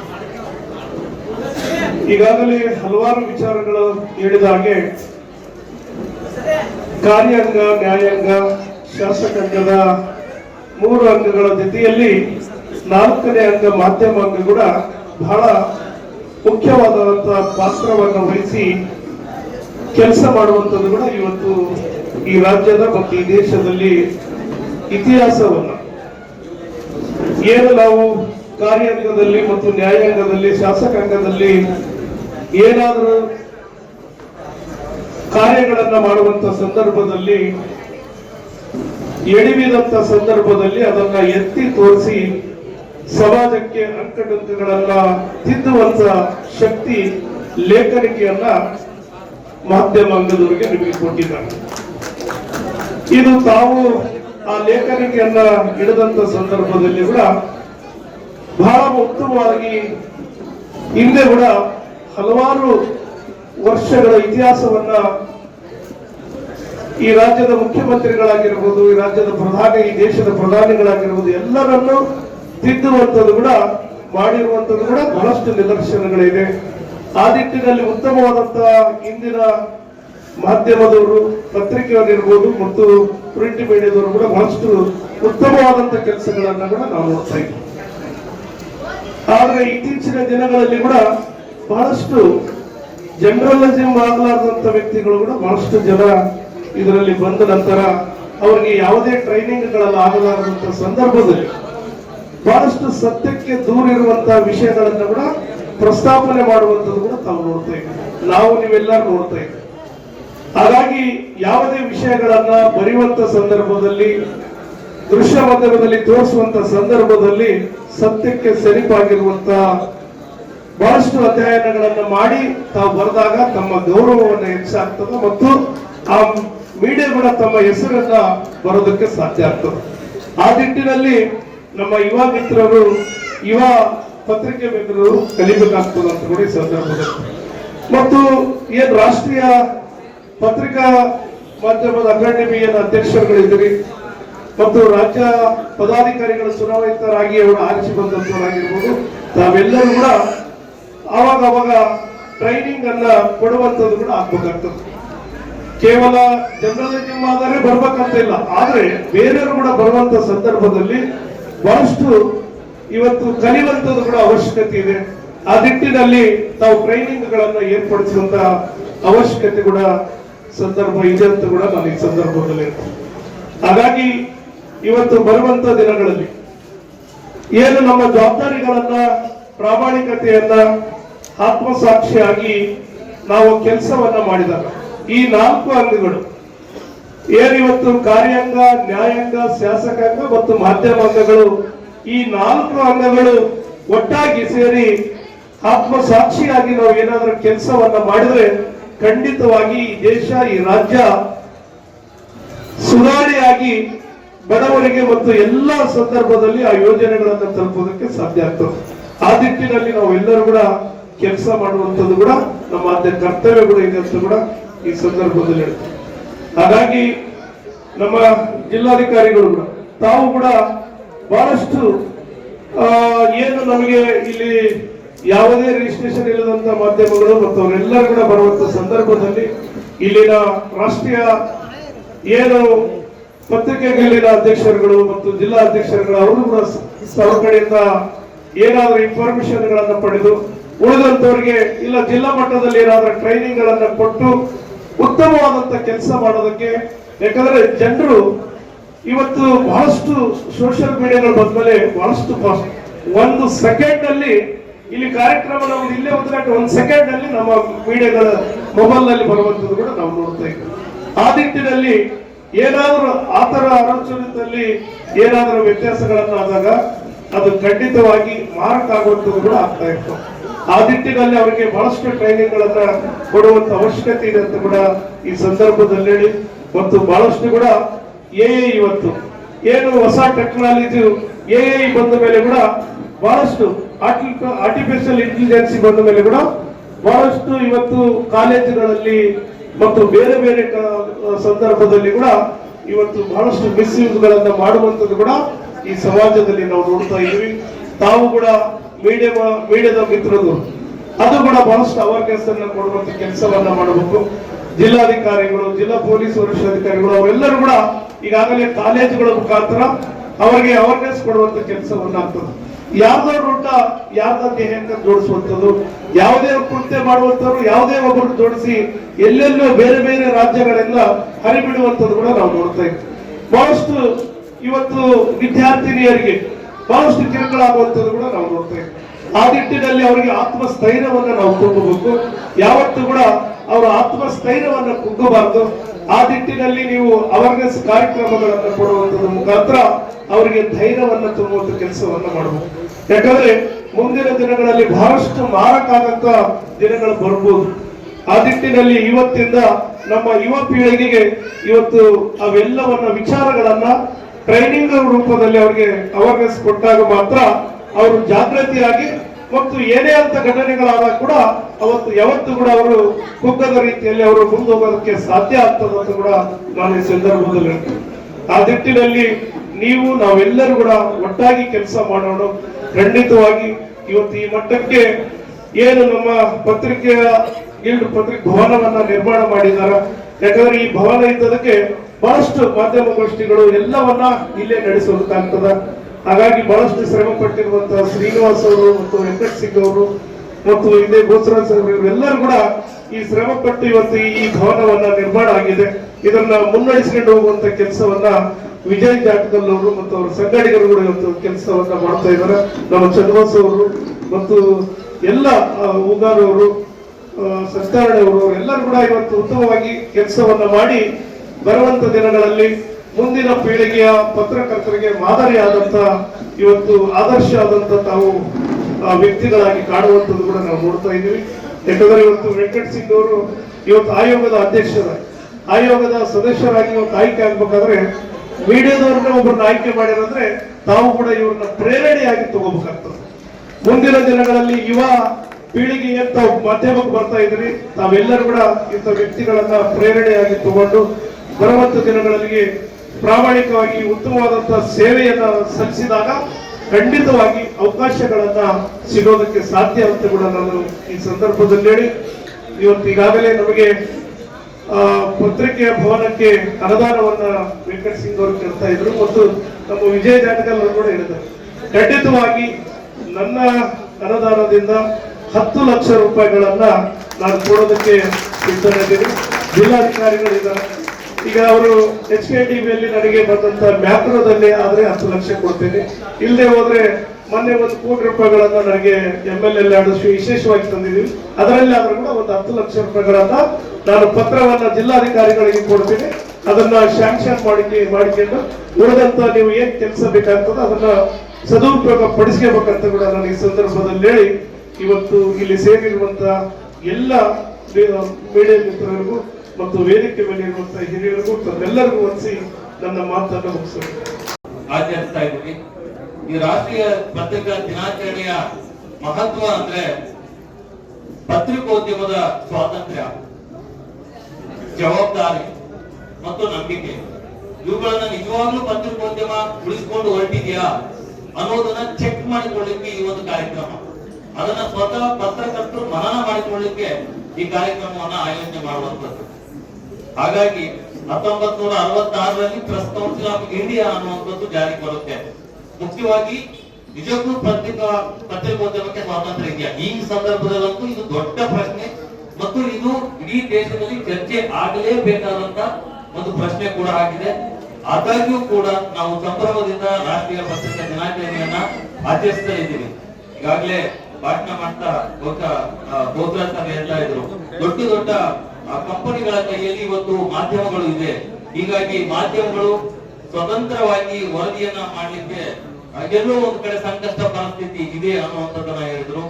ಅದು ನಿಜವಾಗ್ಲೂ ಸತ್ಯ ಕೂಡ. ಹಾಗಾಗಿ ಅಂತ ವಿಷಯಗಳನ್ನ ಚರ್ಚೆ ಮಾಡೋದ್ರ ಜೊತೆಗೆ ನಾವೇನು ನೈತಿಕತೆ, ಪ್ರಾಮಾಣಿಕತೆ, ಪಾರದರ್ಶಕತೆ, ನಿಖರತೆ ಇವೆಲ್ಲ ಪದಗಳನ್ನ ಏನ್ ಮಾತಾಡ್ತೀವಿ, ಈ ಪದಗಳೆಲ್ಲವೂ ಕೇವಲ ಪುಸ್ತಕಕ್ಕೆ, ಭಾಷಣಕ್ಕೆ ಸೀಮಿತನ? ನಿಜಕ್ಕೂ ಕೂಡ ಇವೆಲ್ಲ ಅನುಷ್ಠಾನಕ್ಕೆ ತರಲಿಕ್ಕೆ ಸಾಧ್ಯನಾ? ಈ ವಿಚಾರಗಳ ಬಗ್ಗೆ ಚರ್ಚೆ ಮಾಡ್ಲಿಕ್ಕೆ ರಾಷ್ಟ್ರೀಯ ಪತ್ರಿಕೆ ದಿನಾಚರಣೆಯನ್ನ ಆಚರಣೆ ಮಾಡುವಂತದ್ದು. ಈ ಆಚರಣೆ ಕೇವಲ ಭಾಷಣ ಮಾತ್ರ ಅಲ್ಲ, ನಮ್ಮ ಆತ್ಮಾವಲೋಕನ ಕೂಡ ಆಗಿದೆ. ಯಾಕೆಂದ್ರೆ ನಾವು ಪ್ರೆಸ್ ಕೌನ್ಸಿಲ್ ಆಫ್ ಇಂಡಿಯಾನ ಪತ್ರಿಕೋದ್ಯಮದ ಒಂದು ಆತ್ಮ ಅಂತಾನೆ ನಾವು ಹೇಳ್ತೀವಿ. ಆ ಒಂದು ಆತ್ಮ ಅಂದ್ರೆ ಒಂದು ನಮ್ಮ ಸೆಲ್ಫ್ ಅಂದ್ರೆ ಮಿರರ್ ಅಲ್ಲಿ ನಮ್ಮನ್ನು ನಾವು ನೋಡ್ಕೊಳ್ಳುವಂತ ಜವಾಬ್ದಾರಿ ಆ ಒಂದು ಪ್ರೆಸ್ ಕೌನ್ಸಿಲ್ ಆಫ್ ಇಂಡಿಯಾದಿದೆ. ಹಂಗಾಗಿ ಅದರ ಒಂದು ಸಂಸ್ಥಾಪನಾ ದಿನವನ್ನ ನಾವು ಪತ್ರಿಕಾ ದಿನಾಚರಣೆಯನ್ನಾಗಿ ಆಚರಣೆಯನ್ನ ಮಾಡ್ತಾ ಇದ್ದೀವಿ. ನಿಜಕ್ಕೂ ಕೂಡ ಮೊದಲಿಂದಲೂ ಪತ್ರಕರ್ತರ ಬದುಕು ಅನ್ನುವಂಥದ್ದು ಒಂದು ರೀತಿಯಲ್ಲಿ ಅಭದ್ರ ಮತ್ತು ಅಭದ್ರತೆಯಿಂದಲೇ ಕೂಡಿರುತ್ತೆ. ಎಷ್ಟೋ ಸಂಸ್ಥೆಗಳಲ್ಲಿ ಪತ್ರಕರ್ತರಿಗೆ ನಿಜಕ್ಕೂ ಕೂಡ ಸಂಬಳ ಇಲ್ಲ. ಸಂಬಳ ಇದ್ರೂ ಕೂಡ ಅದು ಅವ್ರಿಗೆ ಹೇಳಿಕೊಳ್ಳದೆ ಇರೋಷ್ಟು ಮಟ್ಟಿಗಿನ ಸಂಬಳ ಇದೆ. ಇನ್ನು ಎಷ್ಟೋ ಕಂಪನಿಯಲ್ಲಿ ಅವರಿಗೆ ಒಂದು ವಿಮಾ ಸೌಲಭ್ಯಗಳಿಲ್ಲ, ಯಾವುದೇ ರೀತಿಯ ಭದ್ರತೆಗಳಿಲ್ಲ. ಇದನ್ನ ಹೇಳ್ಕೊಳ್ಳೋಕೆ ಪತ್ರಕರ್ತರ ಧೈರ್ಯ ಇಲ್ಲ. ಒಂದು ರೀತಿಯಲ್ಲಿ ಅವರು ಪತ್ರಕರ್ತರ ಆದ್ರೆ ನೀವು ಏನೋ ಒಂದು ದೊಡ್ಡ ಒಂದು ಹುದ್ದೆಯಲ್ಲಿ ಇದ್ದೀವಿ ಅನ್ನುವಂತ ಭಾವನೆ ಇದ್ದಿ ಕೆಲ ಯುವ ಪತ್ರಕರ್ತರು ಕೂಡ ಇರುವಂತದ್ದು ನಮ್ಮ ಕಣ್ಮುಂದೆ ಇರುವಂತದ್ದು. ಆದ್ರೆ ನಾನು ಈ ವಿಷಯಗಳನ್ನ ಯಾಕೆ ಜಾಸ್ತಿ ಮಾತಾಡ್ಬೇಕು ಅಂದ್ರೆ, ರಾಯಚೂರು ರಿಪೋರ್ಟ್ಸ್ ಗಿರ್ನ ಈಗ ಅಧ್ಯಕ್ಷನಾಗಿ ಕೂಡ ಈ ಒಂದು ಗಿರ್ಡ್ ಯಾಕೆ ಬಂತು, ಯಾಕೆ ಹುಟ್ಟಿತು ಮತ್ತು ಈ ಪತ್ರಕರ್ತರ ಸಂಘಗಳು ನಮ್ಗೆ ಯಾಕೆ ಬೇಕು ಅನ್ನುವಂತ ಒಂದು ದೊಡ್ಡ ಪ್ರಶ್ನೆ ಇದೆ. ನಾವಿಲ್ಲಿ ಅಧ್ಯಕ್ಷರಾಗಿಯೋ ಇನ್ನೊಂದು ಪದಾಧಿಕಾರಿಯಾಗಿಯೋ ಇರ್ಲಿಕ್ಕಲ್ಲ. ನಿಜವಾಗ್ಲೂ ಕೂಡ ಪತ್ರಕರ್ತರು ಅನ್ನುವಂಥದ್ದು ಏನಿದೆ ಅದು ಥ್ಯಾಂಕ್ಲೆಸ್ ಜಾಬ್ ಅಂತಾನೆ ಹೇಳ್ಬೋದು. ಯಾಕಂದ್ರೆ ತನಿಖಾ ಜರ್ನಲಿಸಂ ಇರ್ಬೋದು ಅಥವಾ ಒಂದು ಯುದ್ಧ ಭೂಮಿಯಲ್ಲಿ ಒಂದು ಪತ್ರಿಕೆ ಏನು ಒಂದು ವರದಿಯನ್ನ ಮಾಡುವಂತದ್ದು ಇರ್ಬೋದು. ಅಷ್ಟೆಲ್ಲ ದೊಡ್ಡದು ಯಾಕೆ? ನಾವು ರಾಯಚೂರಿನಲ್ಲಿ ವರದಿ ಮಾಡುವಾಗ ಎಷ್ಟೋ ಸಾರಿ ನಾವು ಏಡುಗಳನ್ನ ತಿನ್ನೋದ್ರಿಂದ ತಪ್ಪಿಸ್ಕೊಂಡು ಬಂದಿದ್ದೀವಿ.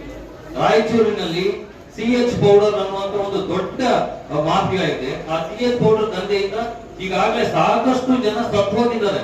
ಅದನ್ನ ಕುಡಿಯುವಂತವರು ಅತ್ಯಂತ ಕಡುಬಡವರು ಕೂಲಿ ಕಾರ್ಮಿಕರು ಅಂತ ಒಂದು ವರದಿ ಮಾಡಕ್ ಹೋದಾಗ ನಿಜಕ್ಕೂ ಕೂಡ 2 ಬಾರಿ ನಾನು ನನ್ನ ಕ್ಯಾಮರಾಮನ್ ಸಿಗಾಕೊಂಡಿದ್ವಿ. ನಿಜಕ್ಕೂ ಅವತ್ತು ಯಾರೋ ಒಬ್ಬ ಸಂಘಟನೆ ಮುಖಂಡರು ನಮ್ಮನ್ನ ಗುರುತಿರೋದಕ್ಕೆ ನಮ್ಮ ಕ್ಯಾಮರಾ ಉಳಿತು.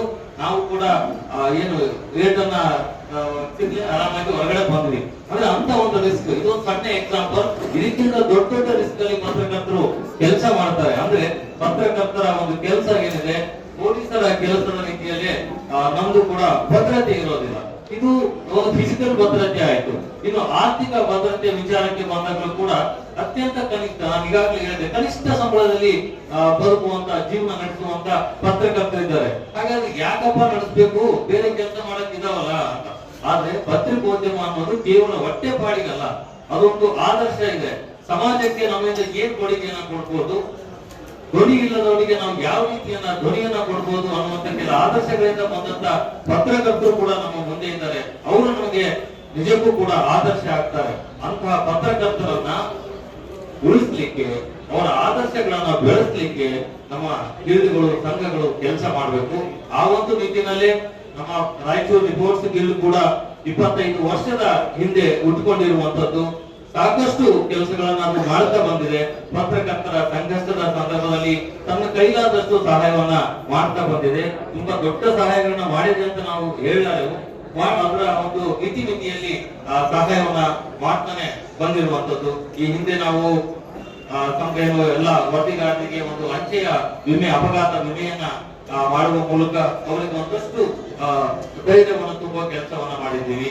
ನಮ್ಮ ಹಿರಿಯರಾದಂತಹ DK ಕಿಶನ್ ರಾವ್ ಸರ್ ಇರ್ಬೋದು, ವೆಂಕಟ್ ಸಿಂಗ್ ಸರ್ ಇರ್ಬೋದು, ಅವರೆಲ್ಲರೂ ಕೂಡ ಒಂದು ಆಶ್ರಯವನ್ನ ನಾವು ಮಾಡಿಕೊಟ್ಟಿದ್ದಾರೆ, ಒಂದು ಗೂಡನ್ನ ಕಟ್ಟಿಕೊಂಡಿದ್ದಾರೆ ಎಲ್ಲ ಪತ್ರಕರ್ತರಿಗೆ ಇರ್ಲಿಕ್ಕೆ.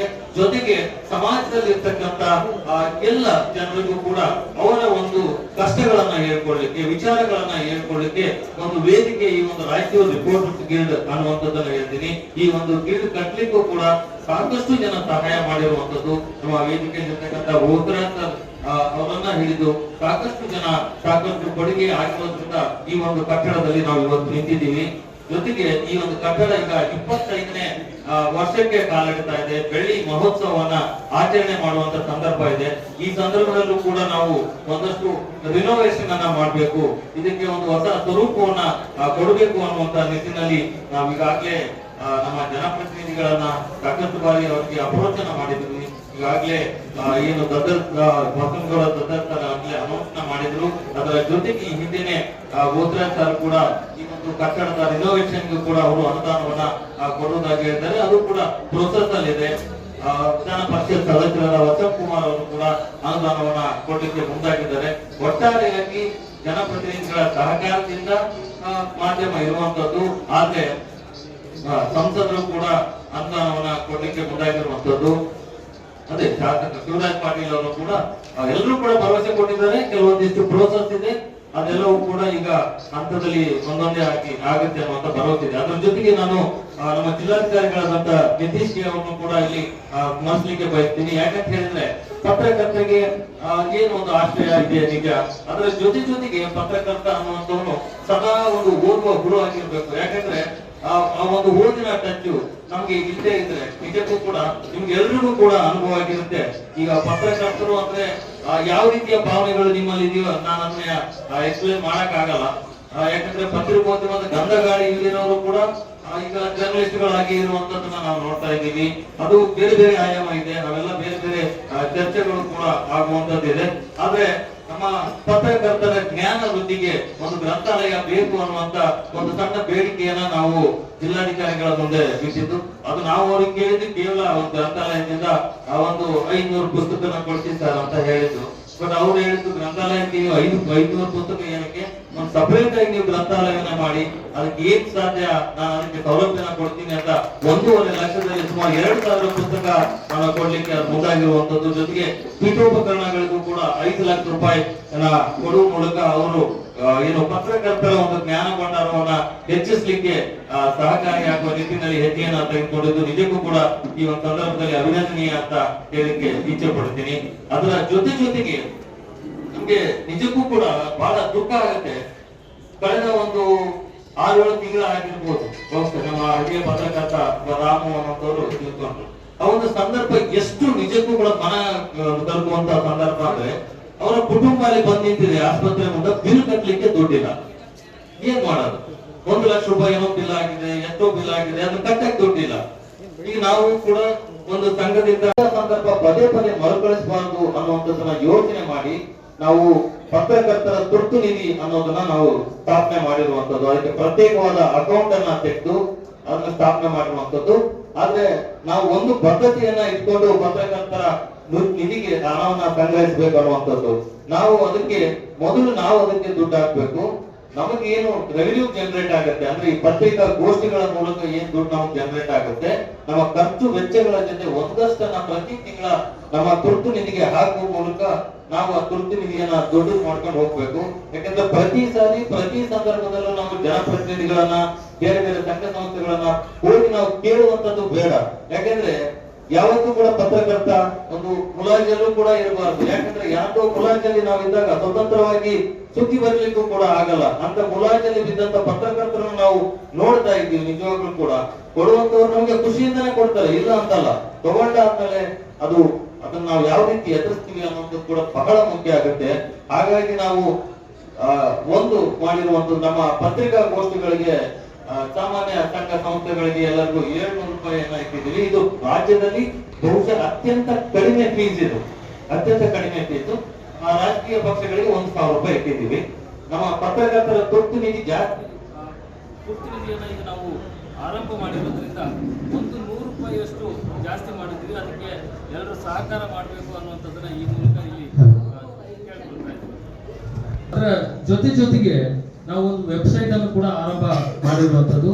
ಈ ವೆಬ್ಸೈಟ್ ನ ಮುಖ್ಯ ಉದ್ದೇಶ ಏನು, ಮೊದಲು ರಾಯಚೂರು ರಿಪೋರ್ಟ್ಸ್ ಗಿಲ್ಡ್ ಅಂದ್ರೆ ಏನು, ಪತ್ರಕರ್ತರು ಏನ್ ಮಾಡ್ತಾರೆ, ಅವ್ರ ಚಟುವಟಿಕೆಗಳು ಏನು, ಅದರಲ್ಲಿ ಯಾರ್ಯಾರು ಇದ್ದಾರೆ ಅನ್ನುವಂಥದ್ದನ್ನ ತಿಳಿಸುವುದರ ಜೊತೆಗೆ ಪತ್ರಕರ್ತರನ್ನ ಸಂಪರ್ಕಿಸಬೇಕು ಅಂದಾಗ ಎಷ್ಟೋ ಜನ ಅವರಿಗೆ ಸಂಪರ್ಕಗಳು ಸಿಗದೇ ಇರ್ಬೋದು. ಅಂತವರಿಗೆಲ್ಲ ಸುಲಭವಾಗಿ ಸಂಪರ್ಕ ಸಿಗ್ಲಿ ಅನ್ನೋದಕ್ಕೆ ನಮ್ಮ ನಗರದ ಎಲ್ಲಾ ಪತ್ರಕರ್ತರ ಫೋನ್ ನಂಬರ್ ಇರ್ಬೋದು, ಅವರ ಪತ್ರಿಕೆ, ಅವರ ಹೆಸರುಗಳು, ಅವರ ಇಮೇಲ್ ಐಡಿ ಅದೆಲ್ಲವನ್ನು ಕೂಡ ಡೀಟೇಲ್ ಆಗಿರುವಂತದ್ದು. ಜೊತೆಗೆ ಸುದ್ದಿಯಾಗದಂತಹ ಎಷ್ಟೋ ವಿಚಾರಗಳಿರುತ್ತೆ, ಅದನ್ನ ನಾವು ವೆಬ್ಸೈಟ್ ಮೂಲಕ ಪ್ರಕಟಿಸುವಂತಹ ಪ್ರಯತ್ನ. ಜೊತೆಗೆ ನಮ್ಮ ಏನು ಹಿರಿಯ ವರದಿಗಾರಿದ್ದಾರೆ ಅವರ ಅನುಭವ ಮತ್ತೆ ಅವರು ನೋಡುವಂತ ಏನು ಸಮಾಜ ಯಾವ ರೀತಿ ಇದೆ ಅನ್ನೋದು, ಅವರ ದೃಷ್ಟಿಕೋನ ಏನಿದೆ, ಆ ಬರಹಗಳನ್ನು ಕೂಡ ಅದರ ಒಂದು ವೆಬ್ಸೈಟ್ ಅಲ್ಲಿ ಹಾಕುವ ಮೂಲಕ ಜನರಿಗೆ ಅನುಕೂಲ ಆಗುವ ನಿಟ್ಟಿನಲ್ಲಿ ಅದೊಂದು ವೆಬ್ಸೈಟ್ ಅನ್ನು ನಾವು ರೂಪಿಸಿದ್ದೀವಿ. ಬಹುಶಃ ನೀವೆಲ್ಲರೂ ಕೂಡ www.raichurreportersguild.org ಇದನ್ನ ನೀವು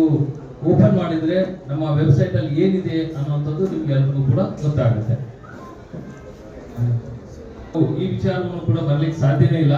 ನಮ್ಮ ಮುಂದೆ ಜಯಣ್ಣ ಸರ್ ಕೂತಿದ್ದಾರೆ, ಮಹಾನಗರ ಪಾಲಿಕೆಯ ಮಾಜಿ ಪೌರರು ಕೂಡ ಕೂತಿದ್ದಾರೆ. ಈಗಾಗಲೇ ಸಾಕಷ್ಟು ಮಾತನಾಡಿದೆ. ಅದರ ಜೊತೆಯಲ್ಲಿ ಪತ್ರಕರ್ತರಿಗೆ ಸೌಲಭ್ಯವನ್ನ ಕಲ್ಪಿಸಿಕೊಡುವ ವಿಚಾರದಲ್ಲಿ, ಅದು ಮುಖ್ಯವಾಗಿ ಆರೋಗ್ಯ ವಿಮೆಗಾಗಿ ನಾವು ಈಗಾಗಲೇ ಮಹಾಪೌರರಿಗೆ ನಾವು ಪತ್ರವನ್ನ ಬರೆದಿದ್ವಿ. ಅದಕ್ಕೂ ಕೂಡ ಅವರು ಒಪ್ಪಿದ್ರು. ಜನರಲ್ ಬಾಡಿ ಮೀಟಿಂಗ್ ಅಲ್ಲಿ ಅದು ಈಗಾಗಲೇ ಪಾಸ್ ಆಗಿದೆ ಮತ್ತು ಮುಂದಿನ ಹಂತದಲ್ಲಿ ಖಂಡಿತವಾಗಿ ನಗರದ ಪತ್ರಕರ್ತರಿಗೆ ಈ ಒಂದು ಸೌಲಭ್ಯವನ್ನ ಕೊಡ್ತೀವಿ ಅನ್ನುವಂತ ಮಾತನ್ನ ಹೇಳಿದ್ದಾರೆ. ಅದಕ್ಕೂ ಕೂಡ ನಾವು ಹೃದಯಪೂರ್ವಕವಾದ ಧನ್ಯವಾದಗಳನ್ನ ಈ ವೇದಿಕೆ ಮೂಲಕ ಅವ್ರಿಗೂ ಅರ್ಪಿಸ್ತೀವಿ. ಇದರ ಜೊತೆಗೆ ರಾಯಚೂರು ರಿಪೋರ್ಟರ್ಸ್ ಗಿಲ್ಡ್ ಪತ್ರಕರ್ತರ ಕ್ಷೇಮಾಭಿವೃದ್ಧಿಗೆ ಈ ತುರ್ತು ನಿಧಿ ಯಾಕೆ ಅನ್ನೋದು ಕೂಡ ಒಂದು 2 ಮಾತಲ್ಲಿ ಹೇಳ್ಬಿಡ್ತೀನಿ. ಈ ಒಂದು ತುರ್ತು ನಿಧಿ ಮುಖ್ಯವಾಗಿ ಸಂಕಷ್ಟದಲ್ಲಿರ್ತಕ್ಕಂಥ ಪತ್ರಕರ್ತರಿಗೆ ಅನುಕೂಲ ಆಗ್ಲಿಕ್ಕೆ, ಅಕಸ್ಮಾತ್ ಆಗಿ ನಮ್ಮ ಜೊತೆಗಿರೋ ಪತ್ರಕರ್ತರು ಯಾರಾದರೂ ನಮ್ಮನ್ನು ಅಗಲಿದ್ರೆ ಅವರ ಕುಟುಂಬಕ್ಕೆ ಸಹಾಯ ಮಾಡಲಿಕ್ಕೆ ಮತ್ತು ಅವರ ಆರೋಗ್ಯ ತರದ ವಿಚಾರಗಳಲ್ಲಿ ಏನಾದರೂ ವ್ಯತ್ಯಾಸ ಆದಾಗ ಅವರಿಗೆ ಅನುಕೂಲ ಆಗಲಿ ಅನ್ನುವಂಥ ನಿಟ್ಟಿನಲ್ಲಿ ನಾವು ತುರ್ತು ನಿಧಿಯನ್ನ ಆರಂಭಿಸಿರುವಂತದ್ದು. ಅದರ ಜೊತೆಗೆ ಈಗಾಗಲೇ ನಾವು ಅಂಚೆ ಕಚೇರಿಯಲ್ಲಿ ಆಕ್ಸಿಡೆಂಟಲ್ ಇನ್ಸೂರೆನ್ಸ್ ಅನ್ನು ಕೂಡ ಮಾಡಿಸಿರುವಂತದ್ದು. ಒಂದು ಟರ್ಮ್ ಇನ್ಸೂರೆನ್ಸ್ ಕೂಡ ನಮ್ಮ ಈ ತುರ್ತು ನಿಧಿಯಿಂದ ಮಾಡಿಸಬೇಕು ಅನ್ನುವಂತ ಯೋಜನೆ ಇರುವಂತದ್ದು. ಅದರ ಜೊತೆಗೆ ನಾವು ಸಾಮಾಜಿಕವಾಗಿ ಕೂಡ ತೊಡಗಬೇಕಾದಂತ ಕರ್ತವ್ಯ ಒಬ್ಬ ಪತ್ರಕರ್ತರಾಗಿ ನಮಗೂ ಕೂಡ ಇದೆ. ಹಾಗಾಗಿ ಏನು ಸ್ಪರ್ಧಾತ್ಮಕ ಪರೀಕ್ಷೆಗಳಿಗೆ ತಯಾರಾಗುವಂತ ವಿದ್ಯಾರ್ಥಿಗಳಿಗೆ ಇದೇ ಸಭಾಭವನವನ್ನ ನಾವು ಸುಮಾರು 2 ವರ್ಷಗಳ ಕಾಲ ಅವರಿಗೆ ಉಚಿತವಾಗಿ ನೀಡಿರುವಂತದ್ದು. ಅವರು ಪ್ರತಿ ಭಾನುವಾರ ಇಲ್ಲಿ ಅವರಿಗೆ ತರಬೇತಿಗಳನ್ನ ಕೊಡ್ತಾ ಇದ್ರು, ಅವರಿಗೆ ಟೆಸ್ಟ್ ಗಳನ್ನ ತಗೊಳ್ತಾ ಇದ್ರು. ಇದರಲ್ಲಿ 100 ಸ್ಪರ್ಧಾರ್ಥಿಗಳು ಪರೀಕ್ಷಾರ್ಥಿಗಳು ಇಲ್ಲಿ ಬಂದು ಅಭ್ಯಾಸವನ್ನ ಮಾಡಿದ್ದಾರೆ. ಅದರಲ್ಲಿ ಈಗ ನಾವು ಸಂತೋಷದ ವಿಷಯ ಅಂದ್ರೆ 21 ಜನಕ್ಕೆ ಸರ್ಕಾರಿ ನೌಕರಿ ಆಗಿರುವಂತದ್ದು. PSI ಹುದ್ದೆಯಿಂದ, PDO ಹುದ್ದೆಯಿಂದ, ಶಿಕ್ಷಕರ ಹುದ್ದೆಯಿಂದ ನಾನಾ ಪೋಸ್ಟ್ಗಳಿಗೆ ಅವರೆಲ್ಲ ಹೋಗಿರುವಂತದ್ದು ಈ ಕಳೆದ 3-4 ವರ್ಷಗಳಲ್ಲಿ ಆದಂತ ಒಂದು ಬೆಳವಣಿಗೆ. ಇದು ನಿಜಕ್ಕೂ ಇದನ್ನ ಹೇಳಲಿಕ್ಕೆ ನಮ್ಗೆ ಖುಷಿ ಆಗುತ್ತೆ. ಇದರ ಜೊತೆಗೆ ರಾಯಚೂರು ರಿಪೋರ್ಟರ್ಸ್ ಗಿಲ್ಡ್ ತನ್ನ ಪತ್ರಕರ್ತರ ಒಂದು ಕ್ಷೇಮಾಭಿವೃದ್ಧಿಗೆ ಏನೆಲ್ಲ ಮಾಡಬೇಕು, ಹಿರಿಯರು ಏನೆಲ್ಲ ನಮಗೆ ಮಾರ್ಗದರ್ಶನವನ್ನ ಹಾಕಿಕೊಟ್ಟಿದ್ದಾರೆ, ಅದನ್ನ ಮುಂದುವರಿಸಿಕೊಂಡು ಹೋಗ್ಲಿಕ್ಕೆ ನಮ್ಮ ಈಗಿನ ಆಡಳಿತ ಮಂಡಳಿ ಅಂದ್ರೆ ಎಲ್ಲ ಒಂದು ಯುವಕರ ತಂಡ ಏನಿದೆ ಅದನ್ನ ಮುಂದುವರಿಸಿಕೊಂಡು ಹೋಗ್ತೀವಿ ಅನ್ನುವಂತ ಒಂದು ಭರವಸೆಯನ್ನ ಕೊಡುವುದರ ಜೊತೆಗೆ ಸಮಾಜದಲ್ಲಿರ್ತಕ್ಕಂಥ ಎಲ್ಲ ವರ್ಗದ ಜನರ ಸಹಕಾರ ಕೂಡ ನಮಗೂ ಅಗತ್ಯವಾಗಿದೆ ಮತ್ತು ನಿಮ್ಮ ಕಷ್ಟಗಳಿಗೆ ಸ್ಪಂದಿಸುವಂತ ಜವಾಬ್ದಾರಿ ಕೂಡ ನಮಗಿದೆ ಅಂತ ಹೇಳ್ತಾ ಈ ಒಂದು ಕಾರ್ಯಕ್ರಮಕ್ಕೆ ಆಗಮಿಸಿರುವಂತ ಎಲ್ಲ ಗಣ್ಯರಿಗೆ ಈ ಮೂಲಕ ಧನ್ಯವಾದವನ್ನ ನಾನು ಅರ್ಪಿಸಲಿಕ್ಕೆ ಇಷ್ಟಪಡ್ತೀನಿ. ಸುದ್ದಿಮೂಲ ಪತ್ರಿಕೆಯ ಪತ್ರಕರ್ತರಾದ ವೆಂಕಟೇಶ್ ಹೂಗಾರ ಅವರು ಪ್ರಾಸ್ತಾವಿಕವಾಗಿ ಮಾತನಾಡಿ ರಾಯಚೂರು ರಿಪೋರ್ಟರ್ಸ್ ಗಿಲ್ಡ್ ಬೆಳೆದು ಬಂದ ದಾರಿ ಬಗ್ಗೆ ಸಂಕ್ಷಿಪ್ತವಾಗಿ ವಿವರಿಸಿದರು.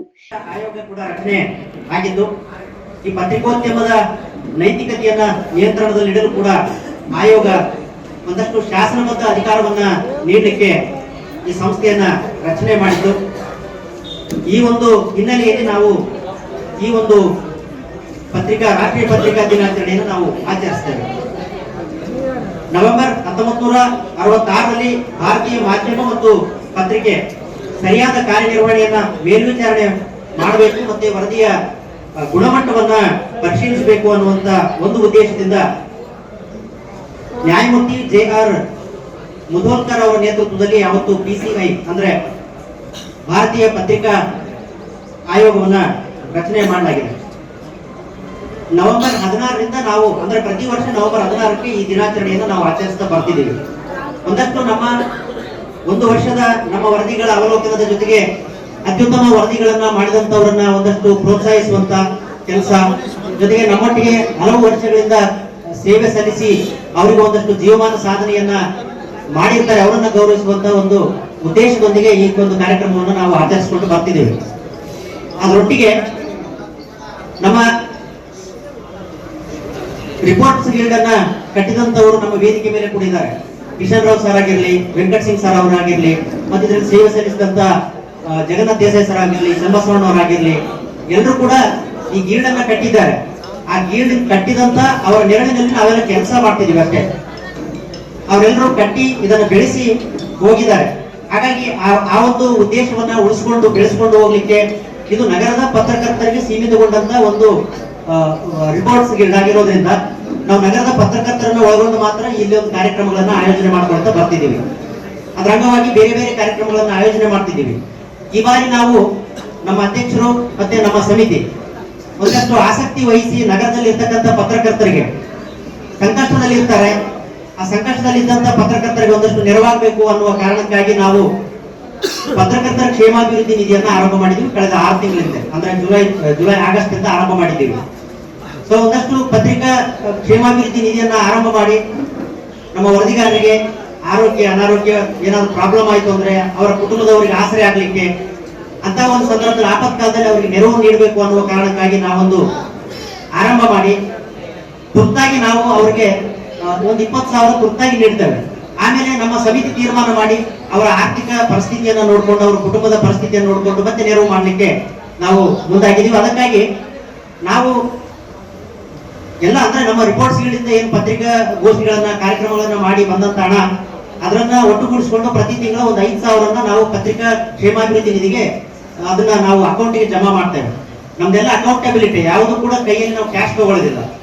ಯಾರೇ ಪತ್ರಕರ್ತರು ಬಂದ್ರು ಕೂಡ ನಾವು ಪತ್ರಿಕೆ ಘೋಷಣೆ ಮಾಡಿದ್ರೆ ಅವ್ರಿಗೆ ರಿಸಿಪ್ಟ್ ಕೊಡ್ತೇವೆ. ಆ ರಿಸಿಪ್ಟ್ ಅಲ್ಲಿ ಅವರಿಗೆ ಅದರಲ್ಲಿ ಅವ್ರದ್ದು ಒಂದು ಪಾಲು ಇರ್ತದೆ. ನಮ್ಮ ಪತ್ರಕರ್ತರ ಕ್ಷೇಮಾಭಿವೃದ್ಧಿ ನಿಧಿಗೆ ಅವ್ರದ್ದು ವಂತಿಗೆ ಕೂಡ ಇರ್ತದೆ ಅನ್ನುವಂಥದ್ದನ್ನು ನಾನು ಹೇಳಲಿಕ್ಕೆ ಇಷ್ಟಪಡ್ತೇನೆ. ಯಾಕೆಂತಂದ್ರೆ ನಿಮ್ಮ ಪಾಲು ಇಲ್ಲದೆ ಅಥವಾ ನಿಮ್ಮ ಭಾಗವಹಿಸುವಿಕೆ ಇಲ್ಲದೆ ನಾವೇನು ಮಾಡ್ಲಿಕ್ಕೆ ಆಗೋದಿಲ್ಲ ಅನ್ನುವಂಥದ್ದು. ನಿಮ್ಮ ಸಹಭಾಗಿತ್ವ, ನಿಮ್ಮ ಕೊಡುಗೆಗಳು ಕೂಡ ನಮ್ಮ ಪತ್ರಕರ್ತರಿಗೆ, ನಮ್ಮ ಪತ್ರಕರ್ತರ ಕುಟುಂಬಗಳಿಗೆ ನೆರವಾಗ್ತವೆ. ಅದು ಪ್ರತ್ಯಕ್ಷವಾಗಿ ಪರೋಕ್ಷವಾಗಿ ಕೂಡ ನೆರವಾಗ್ತವೆ ಅನ್ನುವಂಥ ಒಂದು ಆಲೋಚನೆಯೊಂದಿಗೆ ಇದನ್ನು ಆರಂಭ ಮಾಡಿದ್ದೀವಿ.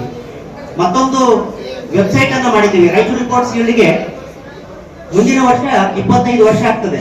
ಬೆಳ್ಳಿ ಹಬ್ಬ ಸಂಭ್ರಮ ಆಚರಣೆಯ ಹೊಸ್ತಿಲಲ್ಲಿ ಈ ರಿಪೋರ್ಟ್ಸ್ ಗಿಲ್ಡ್ ಇದೆ.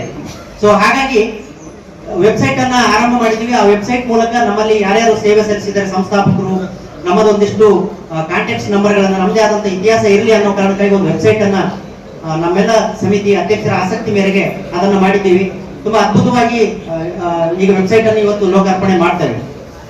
ಸೊ ಹಾಗಾಗಿ ನಮ್ಮ ಉದ್ದೇಶ ಪತ್ರಕರ್ತರ ಮತ್ತು ಪತ್ರಿಕಾ ಕ್ಷೇತ್ರದಲ್ಲಿ ಇರುವಂತವರನ್ನ ಪ್ರೋತ್ಸಾಹಿಸುವಂತದ್ದು, ಮತ್ತೆ ಅವರಿಗೆ ಆಸರೆಯಾಗುವಂತದ್ದು, ಮತ್ತೆ ಅವರಿಗೆ ಒಂದಷ್ಟು ಸಂವಾದಗಳು, ವಿಚಾರಗೋಷ್ಠಿಗಳನ್ನು ಹಮ್ಮಿಕೊಳ್ಳುವಂಥದ್ದು, ಈ ತರದ ಚಟುವಟಿಕೆ, ಸಾಂಸ್ಕೃತಿಕ ಚಟುವಟಿಕೆಗಳಿಗಾಗಿ ಇರುವಂತಹ ಈ ಸಂಘಟನೆ ಇದು ಯಾವುದೇ ಬೇರೆ ಉದ್ದೇಶಗಳಿಗಿರುವಂತದ್ದಲ್ಲ. ಸಾಂಸ್ಕೃತಿಕ ಸಂಘಟನೆಗಳಿಗೆ, ಕಾರ್ಯಕ್ರಮಗಳ ಆಯೋಜನೆಗಾಗಿರುವಂತಹ ಈ ಒಂದು ರಿಪೋರ್ಟ್ಸ್ಗಳನ್ನ ಒಂದು 25 ವರ್ಷ ಬೆಳೆಸಿದ್ದಾರೆ ಅಂತಂದ್ರೆ ಅದು ಸಣ್ಣ ಕೆಲಸ ಅಲ್ಲ.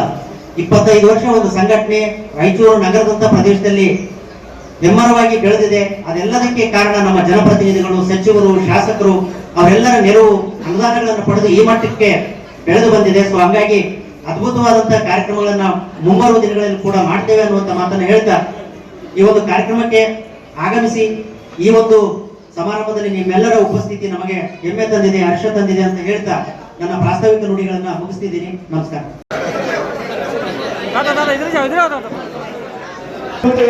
ಜಾಗ ಇರ್ತದೆ, ನಮ್ಮ ಟ್ಯೂಷನ್ ಬಿಟ್ಟರೆ ಜಾಗಗಳು ಬಹಳ ಚೆನ್ನಾಗಿದೆ. ಮುಂದಿನವಾಗಿ ತಟ್ಟುಗಳು ಇದರ ಜಿಲ್ಲಾಧಿಕಾರಿ